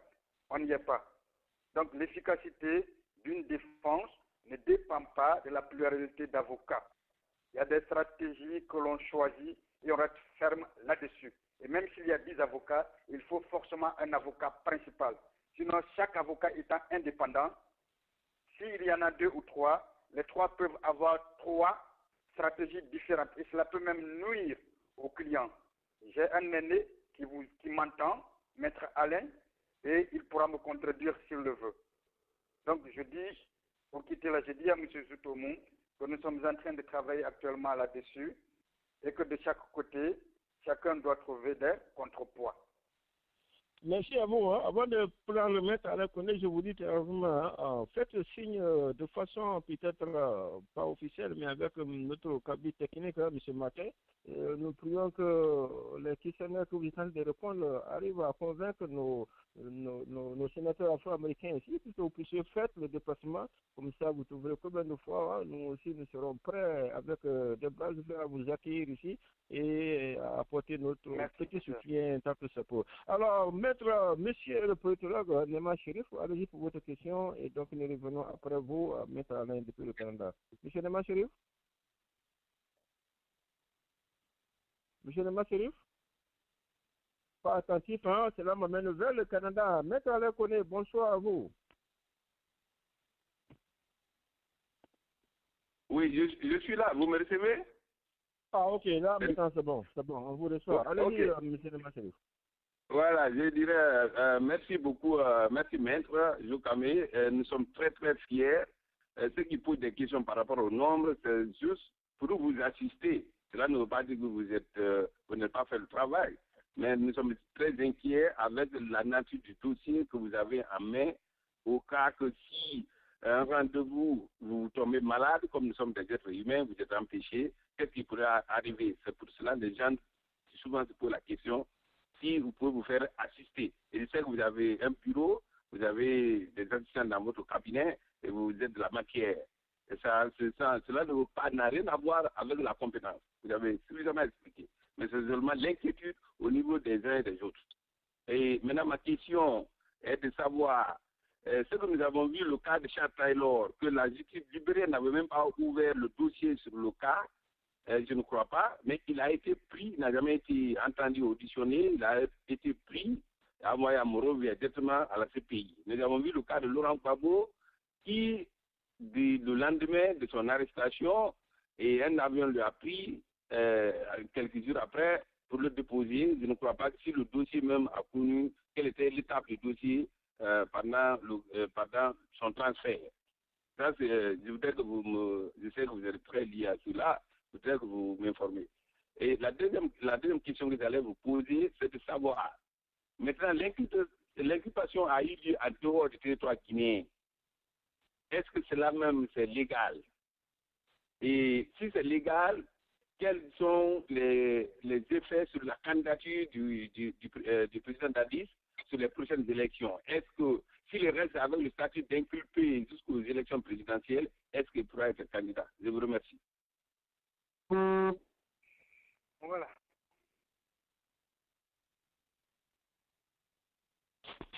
Allô, maître Jokamé? Oui, allô? Oui, allez-y pour la réponse, s'il vous plaît. Oui, allez-y, s'il vous plaît. Voilà. Mon ami confrère Koné, bonsoir d'abord, hein, je suis content. Et vos observations sont fondées et je les partage avec vous. Au départ, j'avais voulu connaître le doyen Bakar Sow. Maître Jokamé, c'est moi Chérif qui parlait, je voudrais préciser. C'était notre politologue, politologue Nema Chérif. Allô, maître Jokamé? Ah, monsieur Nema Chérif. Oui. Je voudrais d'abord vous dire que vos observations sont fondées et je les partage avec vous. Mais il y a juste quelques inquiétudes et il faut que je vous le dise. Il y a des problèmes de moyens. Et quand je dis des problèmes de moyens, des moyens financiers. Mais ce que vous dites est tellement fondé qu'au moment où je vous parle du à Ouagadougou, je ne devais pas être ici aujourd'hui. J'ai abandonné beaucoup de choses. C'est parfait, il y a des questions de maladie. C'est aussi parfait. Au départ, j'avais voulu le faire avec le doyen Boubacar Sow, mais qui visiblement ne se lève pas pour le moment. Ce qui crée des difficultés. À votre niveau, si vous avez des gens sûrs, vous pouvez déjà les mettre en contact avec moi. On va essayer de discuter des modalités de la défense. Parce que lorsque vous parlez d'avocat, parlez aussi de beaucoup d'argent. Et la première difficulté, c'est à ce niveau. Il faut qu'on ait les moyens pour avoir des avocats. Et ces moyens-là, financiers, ne viendront jamais de ma poche à moi, mais ça viendra de la poche de notre client. Et je peux vous rassurer que mon client, le président Dadis, n'est pas aussi riche qu'on peut le penser. Voilà. Je n'entre pas dans les détails. Là, maintenant, pour la question, je ne sais pas, la question c'était... Je n'ai vraiment pas compris. Je n'ai pas compris. Il a posé deux questions. La première, la deuxième question était liée. C'était lié par rapport au... Non, sur la légalité de l'inculpation. Oui. C'est cela. Non, et le transfert. Sur la légalité de l'inculpation. Excusez-moi, maître Joukami, j'ai posé une question par rapport au transfert rapide de Châtellor à l'AE, le transfert rapide de Babou à l'AE. Est-ce que, voilà, et ensuite maintenant, est-ce que la qualité, est-ce que l'inculpation en dehors du territoire est légale? Et ensuite, voilà. Comment on appelle la date pour les élections présidentielles? Merci. Merci bien. Sur le cas des transferts, Monsieur Nema, je vais être franc avec vous. Et la politique est plus forte que tout. Oui. Dans les politiques, on décide une chose, personne ne peut aller contre, quelle que soit la compétence de l'avocat. Oui. D'ailleurs, on ne laissera même pas l'avocat en parler. Si vous avez remarqué dans mon intervention, je vous ai dit dans les conditions normales et en l'état actuel de la procédure, on ne peut pas penser à un transfèrement et que si cela devait arriver, ce serait tout simplement politique. Ça, c'est une chose. L'autre chose, je vais parler avec une généralité pour ne pas compromettre ceux-là qui peuvent m'aider. il y a eu déjà des tentatives, il faut que je vous le dise. Hein? Il y a eu déjà des tentatives, mais du côté des autorités burkinabées. Heureusement que mes liens avec certaines autorités, notamment celles passées, le garde des Sceaux, le président, des gens que je voyais à tout moment, les différents magistrats, nous nous appelons même à 4 heures du matin. Il y a eu des tentatives parfois de ce côté. Nous avons envoyé des réponses appropriées. Je dis bien appropriées et légales pour faire comprendre que la CPI n'est qu'une juridiction de substitution et qu'elle ne peut intervenir que parce qu'en Guinée on ne peut pas. Mais dès lors qu'il y a une ouverture d'information et qu'un pool de juges est saisi, cela démontre qu'en Guinée on a la capacité de pouvoir juger cette affaire. Ça c'était la première raison. L'autre raison, on a juste fait comprendre que l'on ne peut pas poursuivre la même personne pour les mêmes faits devant deux juridictions différentes. Mais tout ce que je vous dis là, comprenez-moi mon aîné, ce n'est que du droit. Lorsque les politiciens décident, tout peut arriver. Donc, on n'explique pas cela. Si le président pense qu'il faut ça parce que c'est un homme à abattre, vous et moi, on ne pourra rien contre cela. Si il peut-être faire des pressions. Vous m'entendez? Oui, maître, on vous attend. Voilà, si ce n'est faire des pressions, là, de ce côté, c'est quelque chose qui dépasse ma compétence, c'est quelque chose qui dépasse notre compétence. Je reviens à la question de la légalité de l'inculpation. Oui, l'inculpation est légale. Il y a la convention d'entraide judiciaire entre les pays membres de la CEDEAO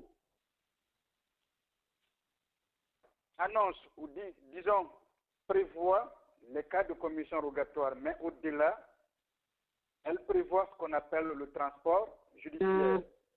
Ça veut dire quoi? Que lorsque les autorités du Burkina acceptent de recevoir des magistrats guinéens, elles acceptent aussi de renoncer à une partie de leur souveraineté. Parce que n'oubliez pas que la justice est un pouvoir, comment on appelle cela? C'est l'une des attributions régaliennes de l'État. Donc en acceptant, et je peux vous le dire clairement, que le ministre de la Justice du Burkina Faso a écrit officiellement au ministre de la Justice de Guinée pour lui dire que les autorités burkinabées acceptaient que des magistrats guinéens quittent la Guinée pour se transporter au Burkina à l'effet d'entendre le président Dadis. Ça c'est fait. Et sur la base de cette autorisation, le pool a effectivement pris une ordonnance de transport judiciaire. Une ordonnance de transport judiciaire. Ce qui est aussi légal. Troisième chose qui se trouve légale, il n'y a que ce sont ces magistrats qui ont en charge le dossier. Il n'y a que eux, en réalité, qui peuvent poser des actes plus importants, notamment l'acte d'inculpation. Il y a deux écoles. Normalement, un juge d'instruction, pour certaines écoles, un juge d'instruction ne peut pas déléguer le pouvoir d'inculper. Parce que lorsque vous inculpez quelqu'un, vous devez pouvoir non seulement avoir à la base le dossier, le fond du dossier, mais également pouvoir prendre des mesures après, soit laisser la personne en liberté, soit restreindre sa liberté par un contrôle judiciaire, ou bien même décider de décerner mandat de dépôt contre la personne quand c'est nécessaire. Mais lorsqu'on demandait au juge burkinabé de le faire, d'abord, je vous ai dit que la convention parle d'audition, alors que quand il s'agit d'inculpation, on n'auditionne plus, mais on interroge. C'est un interrogatoire. Ici, les autorités judiciaires ne pouvaient pas le faire. Et mieux, ces autorités n'ayant pas le dossier de fond, vous ne pouvez pas inculper quelqu'un sans avoir le dossier de fond. Quand on vous dit d'inculper quelqu'un pour assassinat ou pour meurtre, il faut au moins avoir un corps. S'il n'y a pas de dossier de fond, vous ne pouvez pas techniquement. Et mieux, la décision d'inculper quelqu'un étant grave parce que, sachant le statut pénal de la personne, il faut que le magistrat qui inculpe puisse prendre cela en toute souveraineté, en toute indépendance. Or, par commission rogatoire, il y a que des magistrats mandants commettent des commis rogatoires pour exécuter ce qu'ils entreprennent. Donc, dès lors qu'on parle d'exécution, c'est comme si c'était un ordre qui était donné. Donc, le dossier étant un dossier guinéo-guinéen, il n'est pas illégal que par transport, que c'est les magistrats guinéens qui ont le dossier viennent l'inculper ici et l'entendre ici. Cela relève de nos conventions même s'il n'y avait pas cette convention, cela relève de ce qu'on appelle la réciprocité. Les autres seront bientôt entendus, ceux qui sont ailleurs. Là, je ne vous en parle pas. Donc, sur la légalité, il n'y a aucun problème, c'est légal. Maintenant, en ce qui concerne les conséquences quant à son avenir politique, je rappelle et je vous dis ceci en vous donnant des exemples. L'inculpation ne signifie pas culpabilité. L'inculpation ne signifie pas condamnation. Une personne ne peut être interdite de faire de la politique, c'est-à-dire d'être électeur ou éligible, lorsqu'il y a une décision définitive, c'est-à-dire une décision contre laquelle aucune voie de recours ne peut être exercée. Laquelle décision lui a privé de ses droits civiques et politiques. On n'y est pas. Regardez outre-Atlantique du côté de la France. Nicolas Sarkozy, au moment où je vous parle, est inculpé. Mais cela ne l'a pas empêché d'être élu comme président de l'UMP et d'user même de son aura pour changer le nom du parti UMP en ce qu'on appelait les Républicains. À côté de nous, en Côte d'Ivoire, Afin Guessan, ancien Premier ministre, était non seulement inculpé, mais il continuait de faire de la politique, mais il a été, plus grave, renvoyé devant la cour d'assises. Donc il avait changé de statut d'inculpé, il est devenu accusé, mais cela ne l'a pas empêché d'attaquer la candidature du président Laurent Gbagbo devant les juridictions ivoiriennes et de gagner devant ces mêmes juridictions, alors même qu'il était accusé. Donc, relativement à son avenir politique, il n'y a aucun problème pour le moment. Il peut valablement entrer en Guinée et continuer et de faire de la politique comme il peut être là, faire de la politique. Aucun problème ne se pose. Voilà la réponse que je voudrais donner. Maître Jokamé, donc on va être un peu plus bref là, rapidement. Je vais entendre votre confrère depuis le Canada, Maître Alain, pour sa question, parce qu'on me signale déjà depuis la table technique.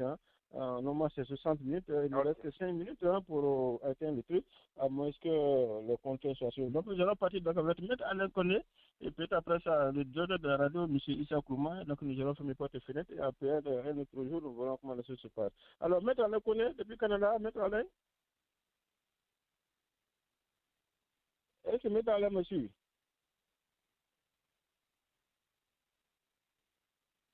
Nous allons nous rassurer que la ligne de Maître Alain Koné est ouverte. Maître Alain Koné. Oui, bonsoir tout le monde. Est-ce que vous me recevez? Oui, on vous reçoit 5 sur 5. Bon, quand Maître se rencontre, donc on a peur, ma cabine était mon signal. Mais allez-y quand même pour votre question. J'ai demandé à ma cabine que vous puissiez poser votre question. D'accord, je voudrais remercier Maître Jokamé qui est un excellent avocat. Je voudrais saluer tous ceux qui sont en ligne, saluer le président Dadis et tous ses sympathisants. Je sais que ce dossier, comme il a si bien dit, est non seulement juridique, judiciaire, mais hautement politique. Donc, moi, je parle vraiment des questions en tant que telles, mais des inquiétudes. D'ailleurs, l'une de mes inquiétudes, quelques-unes de mes inquiétudes ont été déjà partagées par Dr Zoutomou et Nema Chérif, donc je ne peux pas répéter ces inquiétudes parce que je crois que ce sont les discussions, on en a déjà discuté, donc je suis fier que déjà tout le monde ait parlé de ça. C'est juste que je n'ai pas peut-être saisi la partie parce que j'étais en déplacement. Donc, je ne sais pas si M. Jokamé disait que c'était à sa demande que les juges d'instruction se sont déplacés pour Ouagadougou, ou je n'ai pas bien saisi. Sinon, je voudrais savoir pourquoi ces juges d'instruction qui ont le dossier en main ne pouvaient pas attendre l'instruction puisse se faire en Guinée, en notant que son client a clairement exprimé son désir de retourner dans son pays. Et c'est en Guinée où les tribunaux guinéens qui doivent normalement connaître de cette affaire, et sachant bien que les effets politiques peuvent être énormes, on peut interpréter différemment ce déplacement-là. Pourquoi il n'y a pas eu cette attente-là? Est-ce qu'il y a eu une urgence? Est-ce qu'il y a eu urgence à ce que l'instruction se fasse à l'étranger? Est-ce que c'était impossible que l'instruction se fasse en Guinée? Je pourrais peut-être donner d'autres, mais pour le moment, peut-être c'est la question, parce que c'est ce que tout le monde se dit, donc c'est cela. Alors, Maître Jokamé, Oui, je réponds à mon grand frère et à mon confrère, mon aîné, Maître Alain. Et je voudrais vous dire, comme vous le saviez, comme moi, ce n'est pas à nous de fixer le calendrier des magistrats instructeurs. On ne peut pas dire à un magistrat instructeur, il vous faut tel jour ou tel jour. Encore une fois, je reste en droit. Ce qui était important, c'est comme à sa propre demande, comme à ma demande, qu'il soit entendu par les magistrats guinéens. Maintenant, que ceci se passe à Ouagadougou ou que ça se passe à Conakry, moi je ne vois pas de différence d'un point de vue procédural. Et pour le moment, c'est cette procédure-là qui m'intéresse énormément. Je vous ai rappelé qu'avant même que les magistrats instructeurs ne viennent ici, ils m'ont écrit officiellement. Ils m'ont notifié le courrier pour me dire qu'ils vont se transporter. Et lorsque vous dites que notre client devait entrer, de vous à moi, il avait fixé, une date avait été fixée et il n'était pas entré. Est-ce que la justice va l'attendre qu'il entre? Pour moi, la justice n'est pas obligée de l'attendre. Il faut aussi que l'on dise ce qui se doit. Moi, je veux que l'on fasse les choses, que les choses se fassent telles qu'elles sont, non pas telles qu'on voudrait qu'elles fussent. Il n'y a pas péril en la demeure, que les mêmes magistrats qui sont venus l'inculper et l'interroger ici soient les mêmes qui pourraient l'interroger et l'inculper en République de Guinée. Surtout que ni vous, ni moi, nous ne savons pas exactement à quel moment il va entrer en Guinée. Je dis tout simplement que la justice n'a pas à attendre, non pas seulement mon client d'Addis, non, mais la justice n'a pas à attendre n'importe quel justiciable. Et ça, c'est un principe universel qui n'est pas propre à la Guinée uniquement. Merci donc à vous pour la réponse à cette question très brève. Le numéro qui se termine par 2110, votre micro est ouvert, allez-y pour votre question. 2110, vous nous écoutez?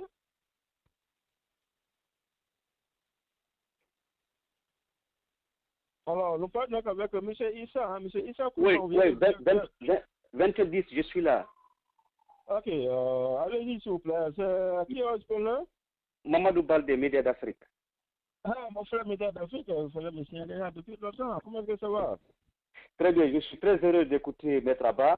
Et nous sommes encore dans le pays de paradoxe. Beaucoup de cadres, beaucoup de compétences, mais beaucoup de difficultés dans le pays. Ça, c'est une parenthèse.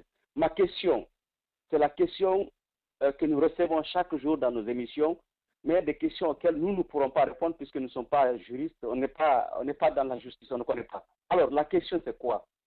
Est-ce que les juges ou le pool de juges qui vient à Ouaga interroger le capitaine d'Addis, est-ce que demain, il ne sera pas possible qu'on dise aussi que des juges viendront juger le capitaine d'Addis à Ouagadougou pour l'empêcher de rentrer à Conakry? Parce que la question, c'est quoi? Les gens se demandent aujourd'hui, est-ce qu'il y a une possibilité d'empêcher le capitaine de prendre l'avion et de débarquer à Conakry? Voilà la question. Je remercie Maître Abba.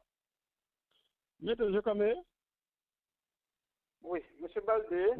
Oui, c'est un confrère, de Médias d'Afrique. Vous avez sûrement sur une grande émission qui couvre presque tous les États-Unis. Je réponds très rapidement. Et je réponds parce que je ne veux pas qu'on se fie aux rumeurs. De vous à moi, qui a empêché une fois officiellement le président d'Addis d'entrer en Guinée? Personne. Il faut que parfois les gens prennent leurs responsabilités. Moi, je suis son avocat, nous en parlons. Que le président d'Addis prenne son billet, qu'il parte, s'il n'y a pas un avion privé, qu'il prenne un avion commercial et qu'on l'en empêche. À partir de ce jour-là, vous saurez, le monde entier saura. Mais pour le moment, on n'y est pas. Lorsque Ouad a décidé d'entrer à Dakar, il a été empêché, son avion a été détourné pour être déposé au Maroc. Mais après, il est entré. Que le président d'Addis prenne un billet, qu'il rentre en République de Guinée. Si on l'empêche officiellement, chacun saura. Mais pour le moment, je suis en contact direct avec lui. Moi, je ne vois pas encore s'il a une fois été empêché. Vous savez, lorsqu'on vous lave le dos, chez nous, on dit ça, il faut vous laver le ventre. Si nous tous, nous parlons de son arrivée en Guinée, nous sommes en train de laver son dos, il faut que lui, il lave son ventre en prenant un billet pour entrer en Guinée. Le jour où il va le faire, et que l'on se pose, Vraiment, nous allons exercer toutes les voies utiles que de droit pour démontrer à la Guinée, au Burkina, au monde entier ou dans quel pays il se trouvera que l'on ne peut pas empêcher un Guinéen de rentrer en Guinée comme on ne peut pas empêcher un Américain où vous êtes d'entrer aux États-Unis. Je vous remercie. Très clair comme réponse. Ah, mais on a fait beaucoup de temps. Je remercie avec tous mes frères qui sont allés, qui n'ont pas pu poser des questions. Je donne l'appellation au directeur de la radio de remercier l'invité pour nous et en même temps profiter pour poser sa question, une seule question, et en même temps remercier l'invité pour nous. Monsieur Issa Kourma, allez-y. Est-ce que monsieur Issa Kourma m'entend? Alors, une fois de plus, donc, Maître Jokamé, plaisir pour nous de vous recevoir encore une fois de plus sur nos antennes pour plus. Allô, monsieur Peter. Allô? Ok, oui, allez-y pour le remerciement de Maître Jokamé et puis pour votre question, nous allons soumettre pour cette émission. Mon micro est fermé là, voilà. Merci beaucoup, Maître Jokamé. Merci d'être venu sur notre radio. Je remercie tous les auditeurs. Moi, je crois qu'il en a répondu à quelques questions qui me concernaient beaucoup. J'ai vu aussi le frère qui appelait la forêt de se calmer. Moi, mon inquiétude, c'est quoi? Comme il a dit que lui ne peut pas réellement nous dire si on peut l'amener ou pas, quel cas peut arriver sur le plan politique. Mais est-ce que si, par exemple, par surprise, on embarquait notre frère pour aller à la CPI, est-ce qu'ils ont un plan B? Parce qu'il ne faut pas seulement dire à la forêt de rester tranquille. Et je sais que si on le met dans l'avion pour la CPI, la forêt va répondre et puis ce serait violemment. Donc, est-ce qu'ils ont un plan B pour répondre à ça, si cela arrivait?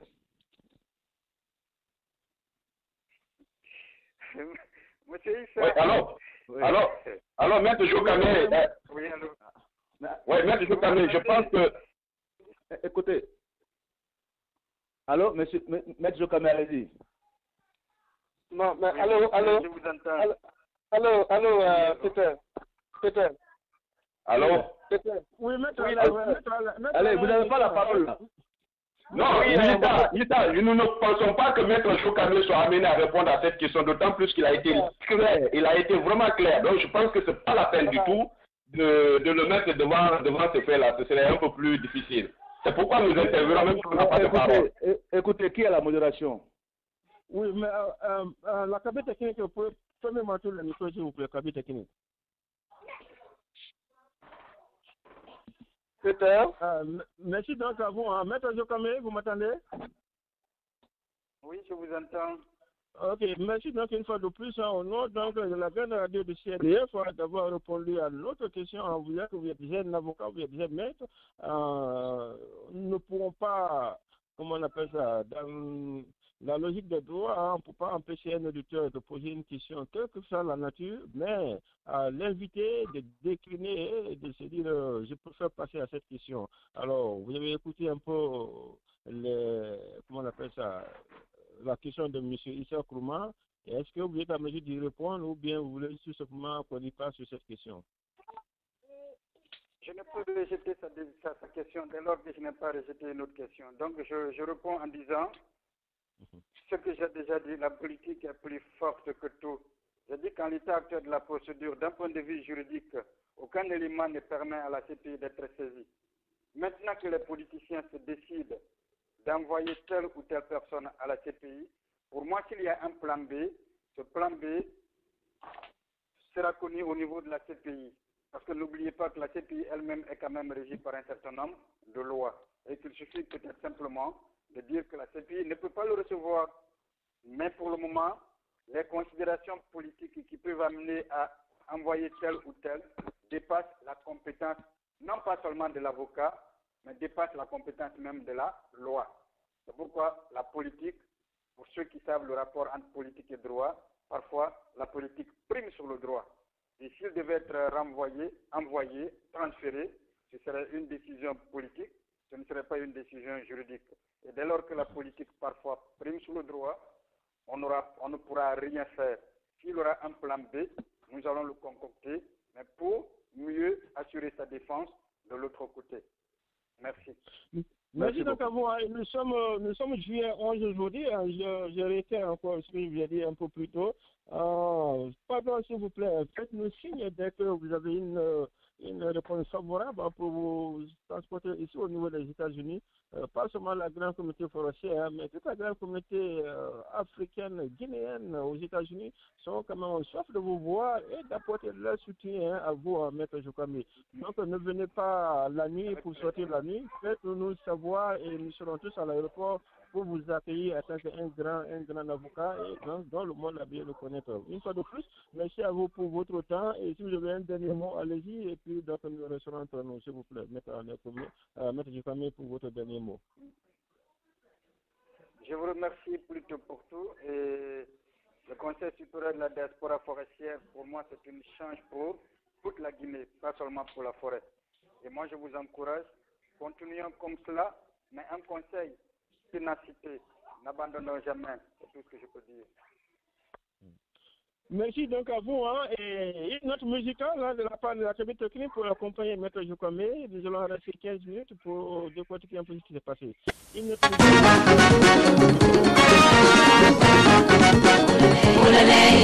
no Fernand tombe bolé, no Regina tombe bolé, no Fanta tombe bolé, no Leontine tombe bolé, Honna Comadore tombe bolé, Boyibet tombe bolé, Otabagezo Collier tombe bolé, José Amos tombe bolé, Oguman Noai tombe bolé, Quarine Marie tombe bolé,